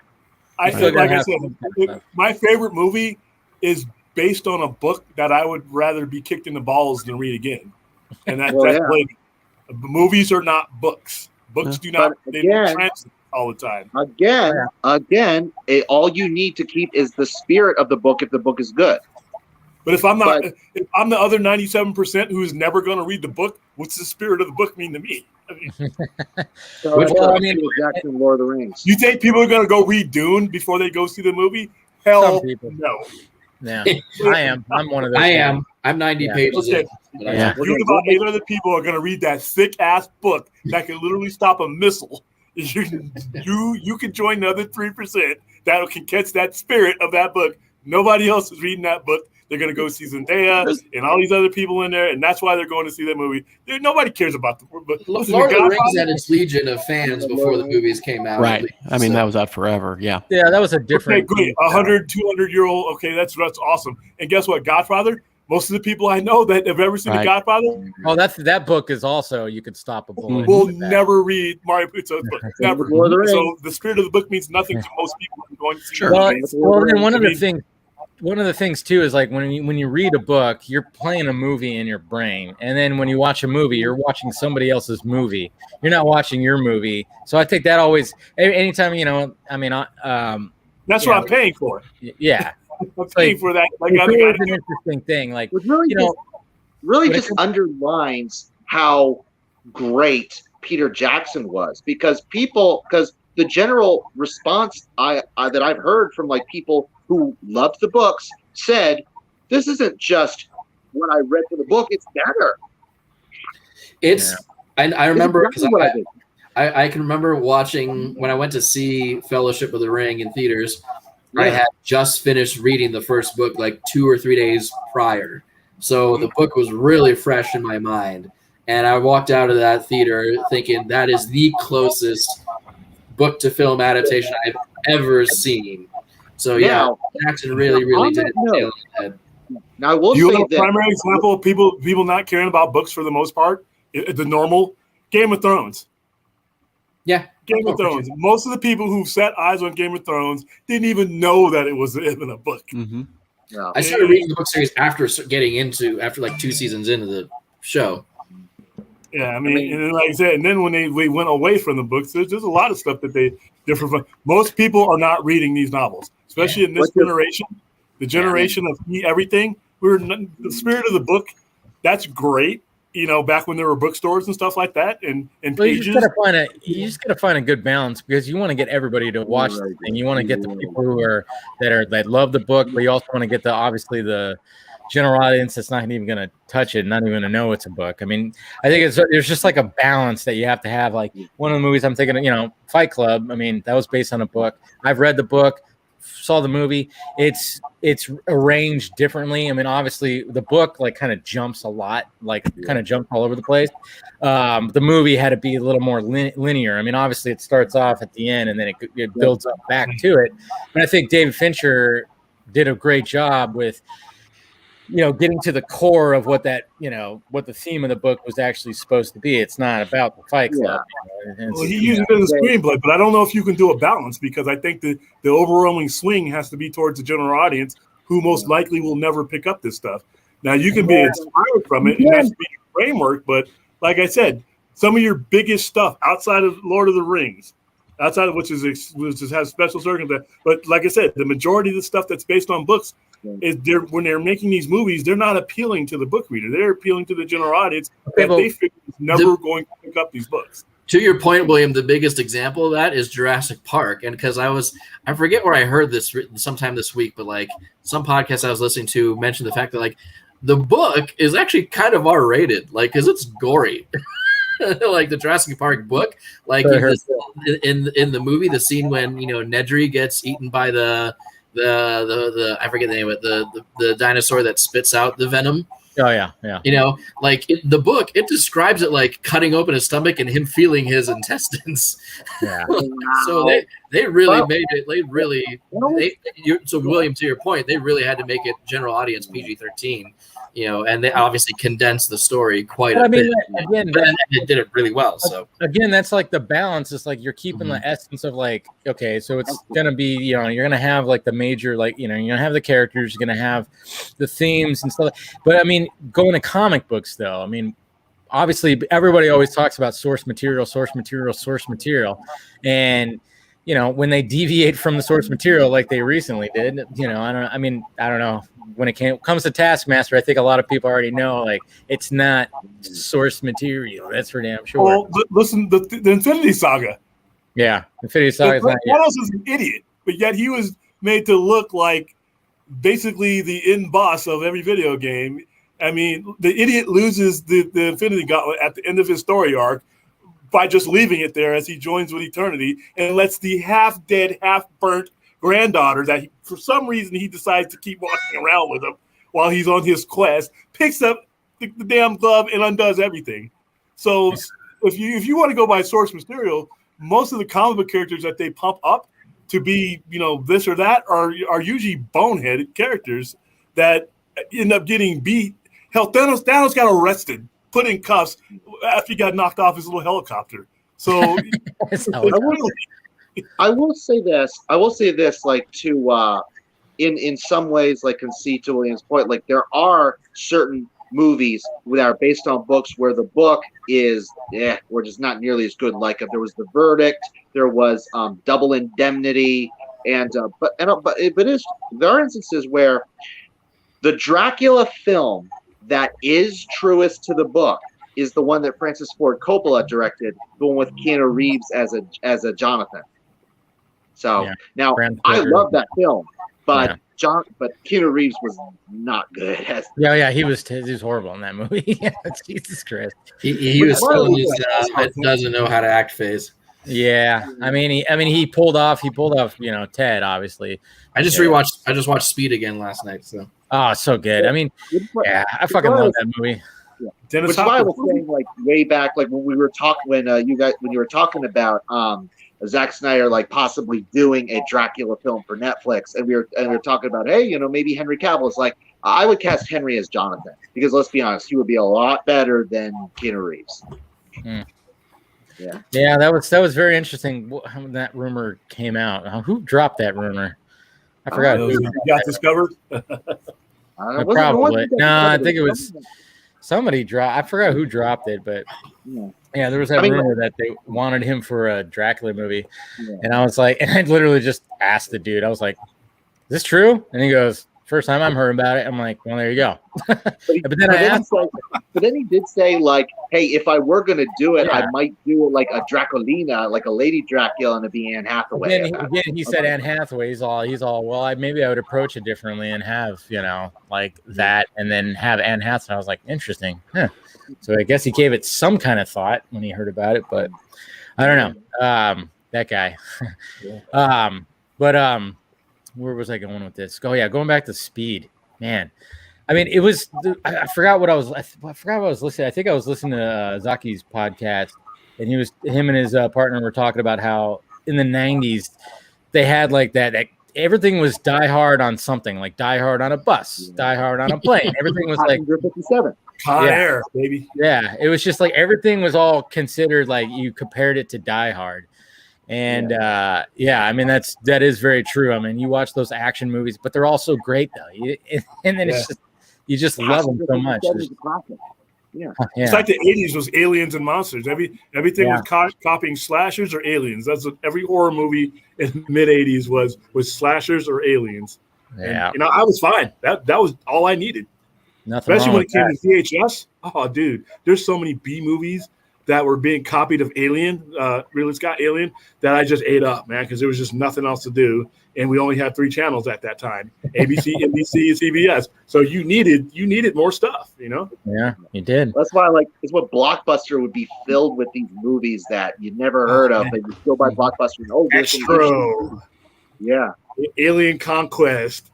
And then there's always the one that were that slightly just heading over into the porn area, where there's certain actresses that are just all skin actresses, but they're now in an alien movie. So there's just enough skin kept out so that you can buy it, but it's non-rated. Not X. Remember that one that they came up with, that BS rating, non-rated? That means it's not X, but it's not R. Yeah. Somewhere in between. It's like right in between. That's right. You're like, wait a minute, how is this not rated? Just like Red Dawn. Red Dawn. You know that the PG-13. You know why PG-13 was created? Because of because of Red Dawn. Yeah, Red Dawn and the Flamingo Kid. And here's why: because they had stocked those movies with a demographic that was under the age of rated R. So they created this thing. They created that rating so that they could get kids age of 13 in. Because Red Dawn is R fucking rated. Yeah. That is not when you're blasting people's brains out at the first 5 minutes of the movie, and there's people hanging dead out of the window of a school, and you're killing students. That's R-rated, but they slipped that BS, just like The Dark Knight. The Dark Knight, I believe, is a PG-13 movie with Heath Ledger in it. Yeah. He drives a pencil through a guy's skull. in the first movie, and he's killing massive amounts of people throughout the movie. He's a mass murderer. Most movies that have a mass murderer in them, automatic R. But that's your rating system. That's what we do. Because they avoided showing any blood of any kind, when exactly. But I knew damn well that guy's brain had a pencil in. It was very well shot, though. How they did that. Oh, yeah. You go back and watch Jaws, and you go, wait, this was PG. Like the naked woman skinny dipping, and she gets really torn in half. Yeah. A child gets eaten by a shark. You're like, how did this? What the fuck? But then you realize the rating system was it was like PG or R, and I'm like, how did this even? Man. I mean, and a lot of times it's really arbitrary too when a movie gets decided to be PG-13 or R or whatever. Like it's not even like they're not always consistent with how they do it. Yeah. I mean, like Zach himself said that he was surprised when the ratings group branded Batman v Superman like the full cut R. Yeah, it doesn't. Even what? Yeah, well, yeah, even when you watch that, you go, what? There's one F-bomb. Even with Zack Snyder's Justice League, there's there's 2 F-bombs maybe. No nudity in it. There's bloody parademons, but I mean that's fucking parademons. Yeah. The ratings rules specifically say that even a PG-13 movie can have an F-bomb if it's used right. You can have boobs too. Yeah, you can have boobs, you got butts. Yeah, you just can't have. You can't have male genitalia. You go male genitalia, you're getting an X. You're not. Yeah. Full frontal. No, you don't get an X, but it's like. It's such a weird. NC-17. There's another bullshit rating. NC-17. We can't put it in an X because we need it to be considered for certain awards. But we're showing some dick and we're showing some cat. We need to make NC-17. There we go. Right. Anyone else here surprised in Titanic when all of a sudden he's drawing Rose? Like, wait a minute, that's here. This is PG. That made it here. Here we go. Yeah. That's the least skin she's shown in a movie. Holy shit. I know she's shown a lot more. Yeah. Speaking of video stores, I think that could arguably be a nice little transition to Quentin Tarantino loving on Zack Snyder and Justice League. Oh yeah, he talked about that with Real Blend. Yeah, great. Yeah. It was great how he was just like, he praised the fandom, calling everybody groovy, and he wants to see it, and it'd be sweet. I mean, I posted on Vero and I tagged Zach, and he liked it. So hopefully, I'm like, send him a copy of Gray. I think Tarantino would appreciate the Gray version, probably because it's Tarantino. He probably likes that artsy, the filmy kind of part. I think he would definitely appreciate seeing like these characters. I mean, that's every time I watch Justice is Gray, that's how I appreciate it. It's like, I can't believe that he actually did this. Like, this is the Justice League. This is Superman, Batman, Wonder Woman, all these. And it's in black and white. It's like, and he fucking did that. Like, this is something I can watch. Like, what other director could do? I mean, could you imagine anybody? Got people to watch it within 4 hours of announcing it. Got a crap load of people out of nowhere to jump on board. Remember how that came out? Yeah, like, hey, this out, and then 4 hours later, we were glued to the screen. Oh, dude, that was insane too. Because I even hit him up, and I was like, "What happened?" And he goes, "What do you think?" And I'm like, "Fucking Warner Brothers. It's Warner Media. They're just because it was supposed to come out a month later, right? And it came out a week later. So then it was like, all right, big push, show it. And that's why I was like heavy on like everybody fuck, and when it drops, just watch the damn shit out of it because isn't it gotta be nice to when they're gone when it's Warner Discovery. Yeah. Can you expand on that, Dave? Like, what do you think was the intention behind that? They just wanted to be over with it. I think they're just like we don't want to wait a month to put out a black and white version. Yeah, we're tired of the drop it, but no one will care. Yeah. They just wanted to move past it. I think that's pretty much what it was. Yeah, that's what it sounds like to me. They got one foot in the grave in about 12 months. 12 months, both feet will be in the grave, and we'll be talking about an entirely different hierarchy. Right. Yeah. I've been saying this a lot, but and I've been posting this on Twitter with the GIF. Look, honestly, it's just the perfect thing, the perfect vision that I want to see in my head is Zaslav sitting in his office and Emmerich is sitting down like across the desk, and he goes pure Trump in The Apprentice, going, "You're fired." Mm. Well, they'll be gone before then. They're going to be gone before then. These guys, every one of these guys, whether it be Sarnoff, Emmerich, Hamada, anytime you have a merger, the people that are currently in place start looking for other jobs. You don't keep other people's hierarchy in place when you're assuming control of the company, because you got your own people. When you're envisioning taking over this company, you're sitting at the table with the people that you're going to bring in with you. So even if you like certain people, you're going to get rid of most of them. There's only one guy that I think that may maintain a position. That's going to be Jason Keeler. Oh, and I'd say Casey Blois. 1.5 guys. 1.5 guys. Yeah, Casey. Yeah. I like Keeler to stay. I would really like Charles Roven to stay. I hope. Roven's always been. He's a legacy guy. He's made a lot of friends. I don't think he'll be in trouble. Yeah, but then relationship with talent too. There's no way Emmerich is going to survive the HBO Max announcement. If they just look at the numbers. The numbers, and the whole like how badly handled the same day release plan was. That was Emmerich. Honestly, that made him go. Well, and that was like you could just handle poorly. Right. You could announce that, but like you pissed off every single actor and director involved in the big tentpoles this year. Yeah, you needed to let them know. They should not have found out online. Yeah, nobody should find out online like that. If they had approached Denis Villeneuve with the argument that you gave, William, it would have been a whole lot better for both of them. Like, I think he would have still. He wants Dune to be on exclusively on a big screen, but like I said, he needs to understand his movie's going to bomb. Sorry, I love you, Denis. You've made the greatest movie that I think in the last 10 years, which is Blade Runner 2049, which exceeds the original for me. And I am a Blade Runner practitioner of the religion of Blade Runner for me to say that.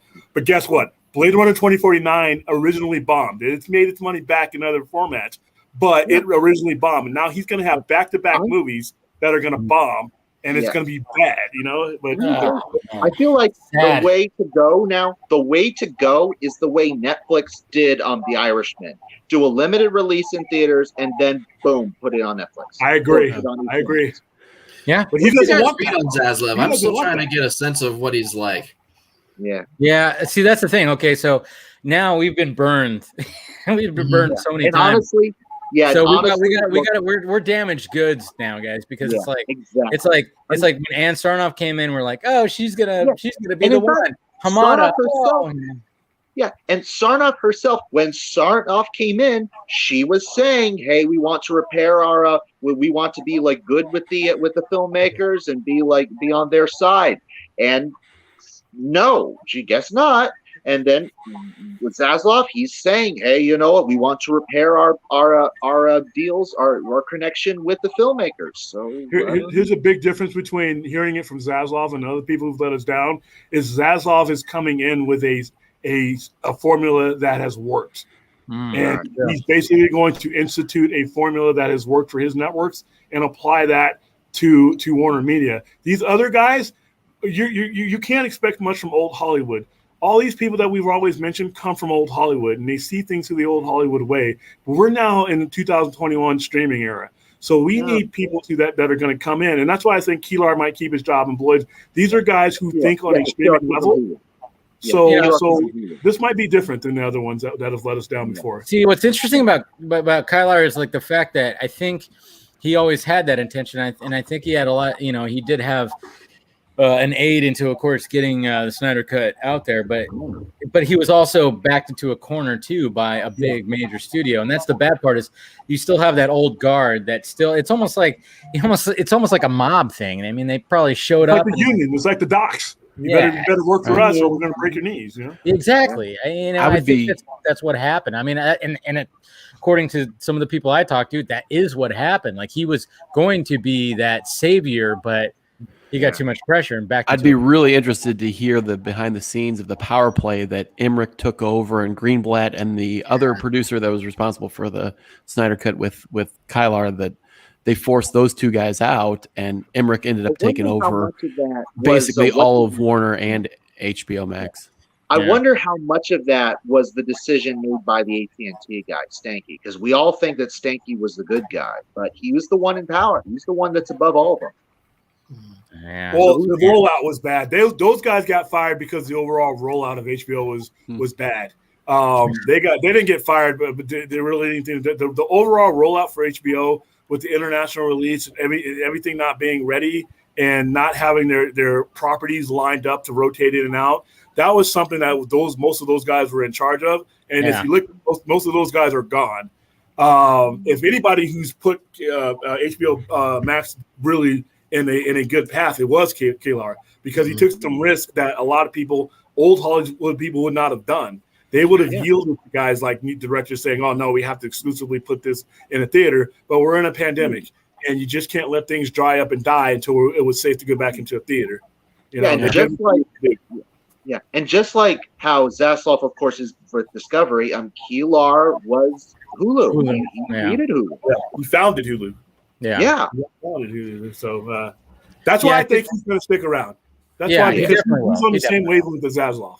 So you think Zaslav will put Kilar in a position where he can actually like lead and succeed? Yeah, because you won't have old Hollywood execs. Because Zaslav doesn't give a rat's ass about old Hollywood. He's going to transform this company into a modern company that has modern ties, because he's looking at his networks, his 15 million subscribers watching Pimple Popper, which disgusts me just the thought of it. He's got people, and you know why? Because a guy like me who cannot stand and stomach Pimple Popper, guess what? There's a show on Discovery that I like. There's plenty. There's enough for me. There's something for everybody in the Discovery networks. So he's going to approach Warner Media like, I don't have to screw the Snyderverse people. I can give them what they want, and I can give cartoon Snyder people or Superman people who want Christian Reed. I want it all. I want all the money. All right, he's not going to leave any money on the table because he never has. So you just look at his history. That's what he's going to do. I believe in the guy. It'll be really interesting who takes over WB.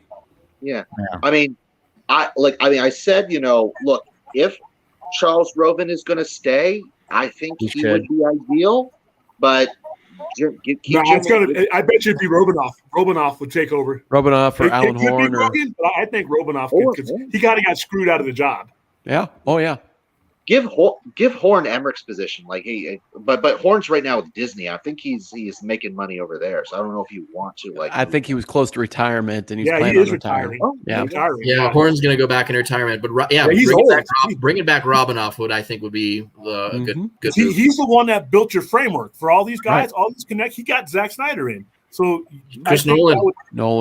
Yeah, that would instantly repair a lot of things, and that would put it in good hands. And everybody else is going to be tech heads. You're gonna see Romanoff will be the only old Hollywood guy that you see, but everybody else is going to be streaming. Streaming is going to become the focal point of Warner Media for the next 5 years. You're going to make your money. You're going to make your theatrical releases, but the revenue streams that streaming brings you is unprecedented. You can't make that kind of money in the theaters. So because we're DC fans, do you think Zaslav would try to at least try to get things in motion to create like a DC Studios to like let some, so that it could be kind of its own entity within Warner Brothers, where someone can actually have green lighting ability? Yes, he'll handle it like a network. He'll handle it like he handles his networks. Put somebody. I would love to see them. Put the Snyders, Roven, Bruce Timm, Jim Lee. Jim Lee. Put him in a room and figure out who's going to be the president of DC Studios, and go from there. Yeah, and I think it's going to be a film. It'll be a filmmaker, but I think it'll be a filmmaker that understands the IPs in a way that Walter Hamada just doesn't. Mm-hmm. Walter Hamada is not a hack. Walter Hamada is not good for fucking hack. Walter Hamada is obsessed with keeping it low, keeping it cheap, keeping it economic. Which works for their horror films at New Line, but that's not for a comic book IP. I'm sorry. That's why all of our DC films for the past few years have been on the cheap. Seriously. Nope. We lost William. Yeah, and that's why Sandberg and Muschietti and whatnot were brought over, into the DC world too. But at the same time, I'm going to the Muschiettis, man. I mean, one thing. I mean, I know we were talking about the Flash earlier, and we have some concerns, sure. But at the same time, the biggest things that have really kind of got me going, is the fact that they have Zach's dudes who did the VFX, DJ, Brian Hirota, those guys they got, and I think when he was talking to Grace, I think when they were talking to Grace, I think DJ even said that they were, maybe it was Lightcast, I don't know, it was wherever, one of them, doesn't matter. He said that, like, hey, we were, I was done with the superhero stuff after what happened, right? But then there was something about the Flash, talking with the Muschiettis, that they were kind of going, well, maybe this actually is going to be something pretty special here. So that right there kind of gave me some, They seem legit. It looks like a Snyder type movie to me. Yeah, and I'm pretty sure Ben Affleck felt the exact same way as that guy. Is like, I was done until I read the script. So. So here's helped it too. Yeah. Here's a question then: do you think Andy Muschietti can make the movie so that is honoring and building off of Zack Snyder's Justice League, and do it in such a way to get it past the Warner Brothers executives without them like freaking out, or without them? I have two answers to that question: yes, and he won't have to, because by the time that movie ends production, the old guard will be empowered. You think it'll be that quick? Yeah. It's already happening. Yeah. It's already happening. Yeah. If it's that quick, then we're going to get the green light for Justice League 2 sooner than you think. I'm guessing you're going to see that within the next 7 to 8 months, as far as, because you're going to see Zaslav. What you're going to start to look for the rumors of people that are so-and-so is eyeing this person to take over this. And even if it has Emmerich going to Netflix, remember that whole thing? Like, you're going to start seeing the rumors. Then that means that Zaslav has taken hold of the company, even if it's not official yet.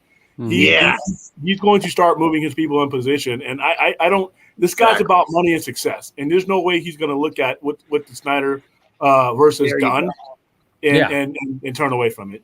And pretty much, like, when it comes to the Muschiettis, I mean, they watched – I mean, obviously they – they're not going to be – they're going to continue off of Justice. No. They're going to look – because they're going to look at what happened in the Snyder Cut and be like, okay, yeah, that's what we're going to be. I mean, yes – like when they talk about it, it's going to be pretty much, it's multiverse. So there's room for pretty much it all. And like, even when I did some digging, I'm like, so what is, is it coming off of Zack Snyder Justice League or, Justice? And it's just like, well, pretty much probably like it's going to be like everything like that exists in a universe and this exists in a universe. But obviously they want to capitalize on what fucking worked, which was the Flash and what he did in the movie. I mean, that was, you can't ignore one of the greatest comic book scenes is him turning back time. Everything about the sound, the music. Oh man. So phenomenal. I feel like you can't ignore it. I feel like the surefire answer to the question as to what is canon in the universe of the Flash film is A, does Henry Cavill show up, and B, what's the color of his suit?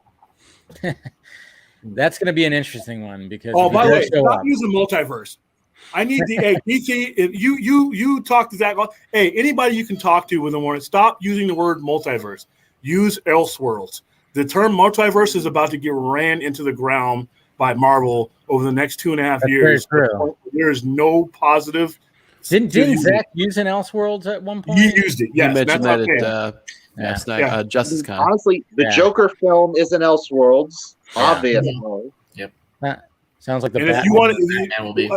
If you want to have Zack Snyder, see, I'm okay with it going forward, and if certain people want to go forward with the DCEU as far as making the Snyder Cut, I don't have to have the Snyder Cut as the canon. I just want it to exist and be able to continue. Yeah, and you can continue that the story. Yeah, it could totally be like, it could be that Elseworlds. Yeah, and they could still use. I mean, Momoa could do it. They could still do their stuff too. It doesn't always. And Miller, it doesn't always have to like be like super in like line with anything that's happening with there. But just let Zach finish the story. Yeah, they would be in such a better place if they just let them finish the 5. We will be on the other things, and all the stuff that they're about to do, where people got kind of a slanted eye towards it, like, oh, I don't trust these guys. The reason why there's so much enmity between Warner Brothers and DC Films is because they never finished what they started. So you really can't trust them with your time and your money. We invested 7 to 8 years into Man of Steel and everything that came after that, and we're still in 2021 trying to finish that, which should have been done. So now you want me to buy into another Batman, buy into another this and that, when you never finished telling me the story of the one that you already had. Why should I trust you with? $10, $20, $30, and anything else that I might spend. So if they would just finish this, the goodwill that they would have going forward would be exponential. But they just don't. Yeah. It's going to take new management to get there. So here's another question and something I've been wondering about recently, because like going back to the how the Flash was showed his powers and stuff like that, like with the whole that incredible scene in the third act and whatnot, like or earlier, like when he went into the air and grabbed all the rubble that was falling on people. I think it might have been in the DJ, one of the DJ interviews, where they said those scenes were cut out because the executives didn't understand them, and they're like, they didn't understand time travel, his powers. Yeah. Exactly. So here's the thing, and using the example. Okay, I was thinking about this today. The thing with I'm going to use the MCU to compare this. You never hear from anyone over there that creative choices were made because the executives didn't understand it. That's very true. They would never admit that. Been said by anyone. If anything, they say they made changes because of story reasons, because they thought it fit better with story. For better or for worse, or whether it worked or not is a whole other question. But internally, they make their decisions. They don't make their decisions based on executives and their financiers. Do you think Zaslav will sidestep the financiers who don't understand the DC stuff? Yeah, because you'll present it to them in a different way that makes more sense to them than old Hollywood was able to do so. Because when you're doing things with going forward, see, when you're a streamer, you have a conversation with your financiers about, hey, we're going to take this risk with your money you're going to put up, and even if it doesn't make its money here, we're going to make it here. So say, for instance, we're going to do something with Justice League, right? So to justify everything that all the money you're going to give us for Justice League, don't worry about if it's a success right out the gate. Guess what? If I make this a series and I make it so many episodes, you not only are you going to get your money back, you're going to get back in syndication results. If we go even further, you're going to get multiple syndication results. So you're going to be collecting money over the next 6, 7, 8 years. Now we got merchandising. We got all these things. So before we even push play on your movie on any screen that we're ever talking about, you're locked in for a whole lot of money. So now this risk that you're taking is minimal now.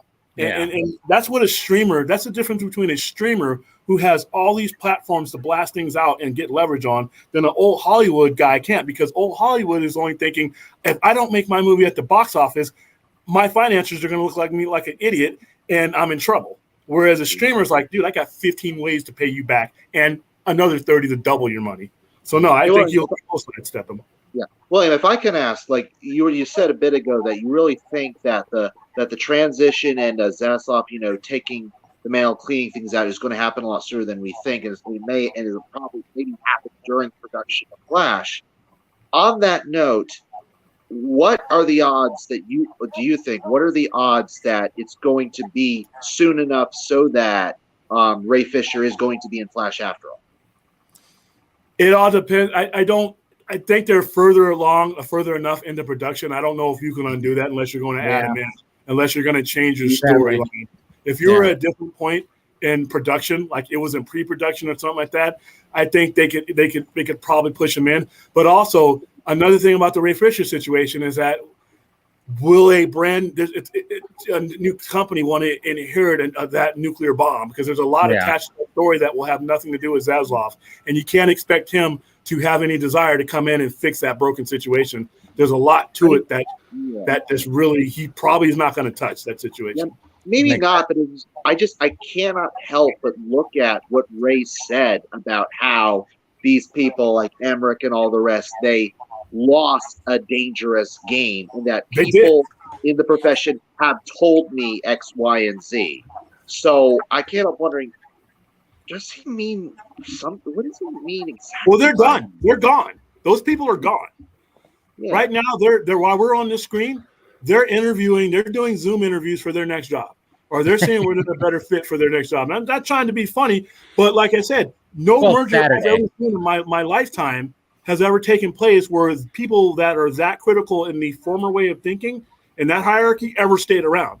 That's the whole point of a merger. You're taking the company in a direction that the buyer or the person that is assuming is, and there's no reason to keep them around. None of those guys, good or bad, except for one or two people, fit what Zaslav's thinking has made him successful. He's not going to do old Hollywood because that's not what's worked for him. So when Ray Fisher said that, it's because basically, those guys are gone now. They may have harder times getting jobs if this situation sticks to them, because if you're going to go to Universal and now that you've been pushed out of a job where you had this whole history, are these other companies going to want to hire you? Is that why Netflix turned?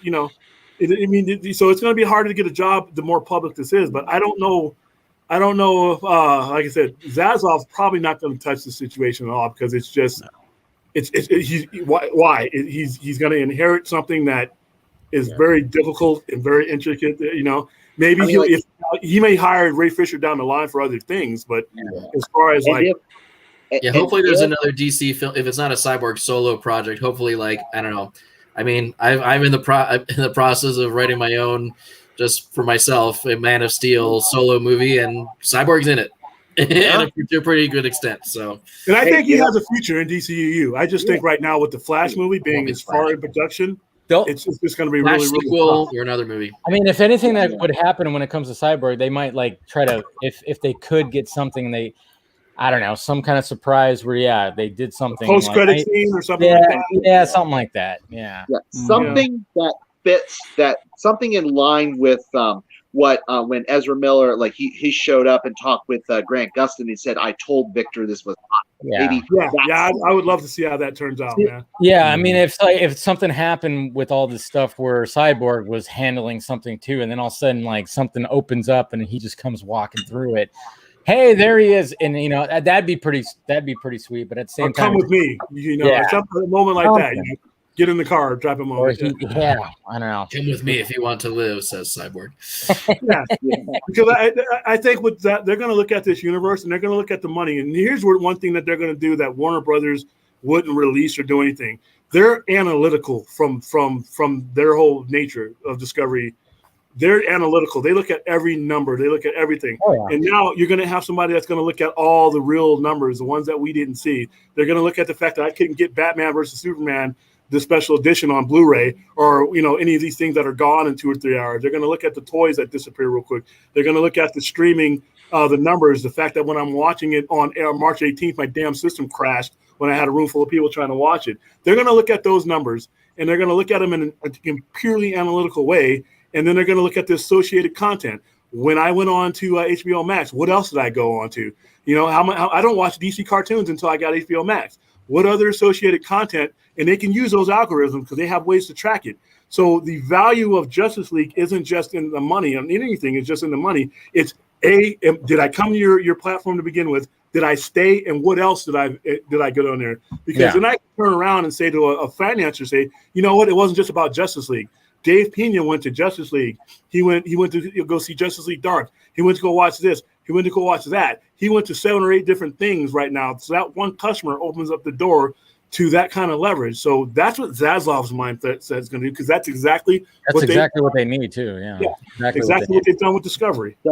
So he's going to know the numbers. Yeah. Let's hopefully he knows them now. He knows them now. He probably does. You think he does? Yeah. I think he does. You still can't see the numbers. Yeah, before this merger even took place, whenever a merger takes place, one side opens up their books. Oh yeah, they have one to. Side, they have to. The stockholders from the gaining company have to see everything that's going on, and the selling company has to make their case. So he knows how successful or unsuccessful everything in Warner Media is right now. So he's already making his plans of where. I wonder how many times Zaslav has looked at decisions that Warner Brothers made. He's just like, why?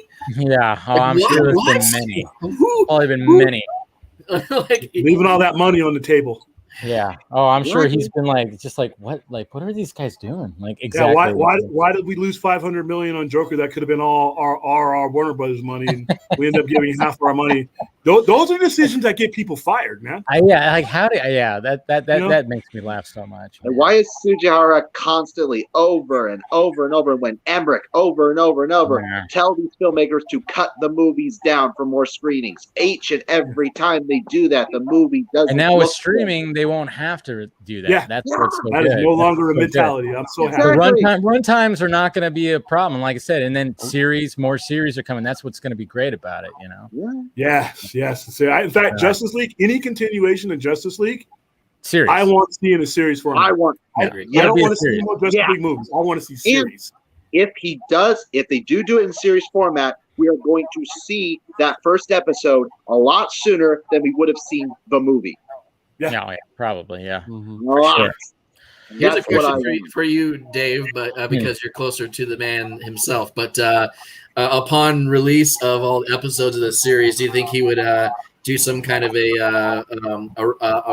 a special run in marathon run of all the episodes in theaters or something like that? I'm sure he still wants to, he still loves the theater experience of the cinema experience. Yeah, he definitely would. I mean, I think he showed, because the Zack Snyder's Justice League, he pitched it as a series. I mean, that's what the pitch was for HBO Max, and the fact that it didn't, because of it was mainly because of paying people. It's a whole different pay structure with a series than with a movie. So the logistics of that is what caused it to do. But it's still, you watch it, it's still a fucking series, because there's 7 parts. You could just stop and just go to the bathroom, have sex, do whatever you want. Exactly. But if that had been a Zazoff, if Zazoff had been in place when that whole series, they would have put the money forth for that. And that's just a difference. They didn't want it. The Warner Brothers guys didn't want to put any more money into it, because they're already putting 70, and they're like, their returns are box office. They only keep the box office receipts.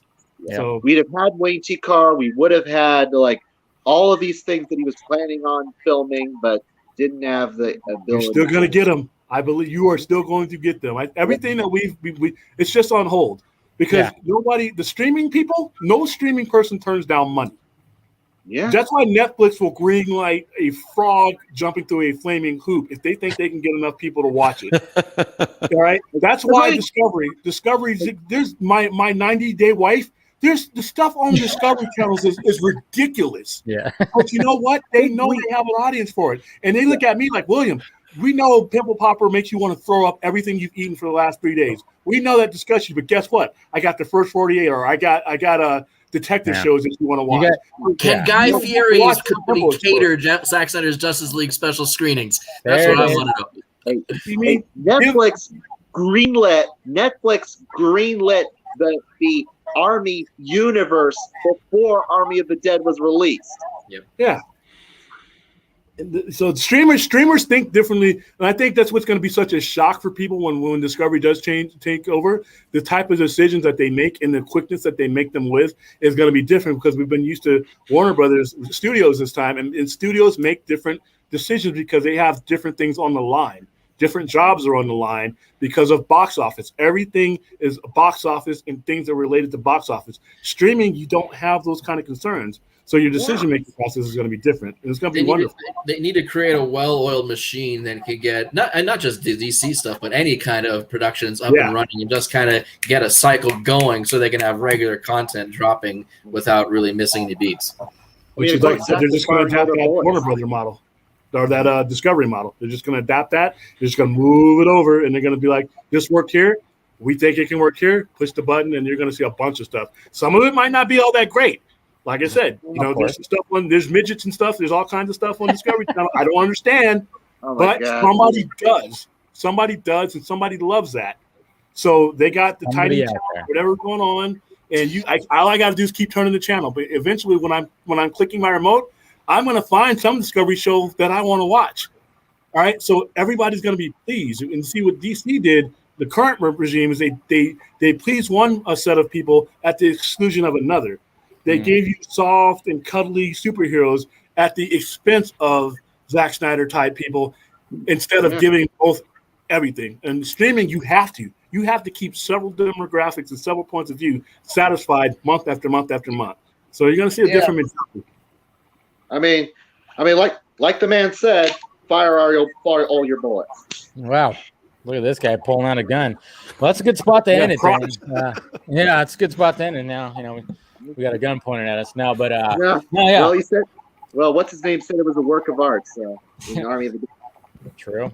Okay. So, but yeah, we just got to be patient with it. We got to see what happens. I mean, we could speculate. I mean, I like the discussions, speculating. Obviously, we want to see stuff happen, but and hopefully, something will happen. But at the same time, like I said, Zach's going to be, he's starting a whole other universe too. So, he's not waiting around for it. He should. But yeah, he should. But hopefully, the first step of like doing any kind of restoration is A or cut, and then Ben Affleck, Deathstroke. I mean, there's that, and but we'll see what happens. That's going to be the first thing. A or cut. No, the Ben Affleck. I think that because that's cheap. That's going to get them to test their waters to see how viable these characters still are to the new management. Yeah. And I think that's going to be your doorway. It's the easiest one to make because you're only talking about getting one or two mainstream actors that are available right now. Then that moves you on to. I don't think you're going to see a Justice League 2 for quite a while because of the schedules of people. Yeah. You have to recast people if you're going to do it that way. But Ben Affleck is ready now, and you give him full control. Joe Manganiello is ready now, and you get that going. Now you get the conversation going. We don't have Warner Brothers sucky conversations anymore. We're like, wow, did you see Ben Affleck and the leaked footage of what's coming out? Look at Deathstroke. Now we're having those conversations in a positive manner, and that's what DC really needs right now. They need people to be talking about them in other places in a positive manner, and not trusting them and apathy. Because right now, outside of Shazam, I see a lot of these films being approached with apathy with the general audience. Like Suicide Squad. We just got the green light to help promote Suicide Squad. And I'm like, dude, I wish this had happened a month ago. But the promotion for these things, Black Adam's is their $1 billion no matter who's handling it because Dwayne Johnson for that movie is the CEO of Warner Brothers. But like the man said, the hierarchy in the DC universe is about to change. Yeah. In one way or another. By merger or by him and his $1 billion. Because once he makes that $1 billion, he's going to have a lot of leverage. He's going to be able to do. If he wants to say, you know what, I want the Snyderverse in my next movie, then it's there. That's it. That's it. Either that or he hangs up the phone and calls up Disney and says, you know what, I just became available. Dwayne Johnson's going to save us all, and then he's going to become president in like 25 years. One way or another, the Snyderverse is getting restored. It is inevitable. But all right, guys, let's go ahead and wrap this up. I appreciate it. Appreciate you guys joining tonight, and sorry that this got postponed too many times. Well, the holiday was what messed it up a little bit, but we'll do one in a couple of weeks too. And like I said, thank you guys for supporting the channel. You guys are awesome for doing that.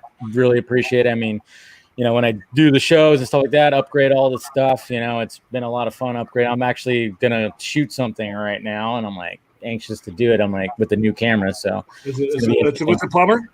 We're gonna have a fight scene with a plumber. Well, you did. The last thing you said about it on Twitter was it will be worth the wait, and I'm like, oh no, it's not that thing.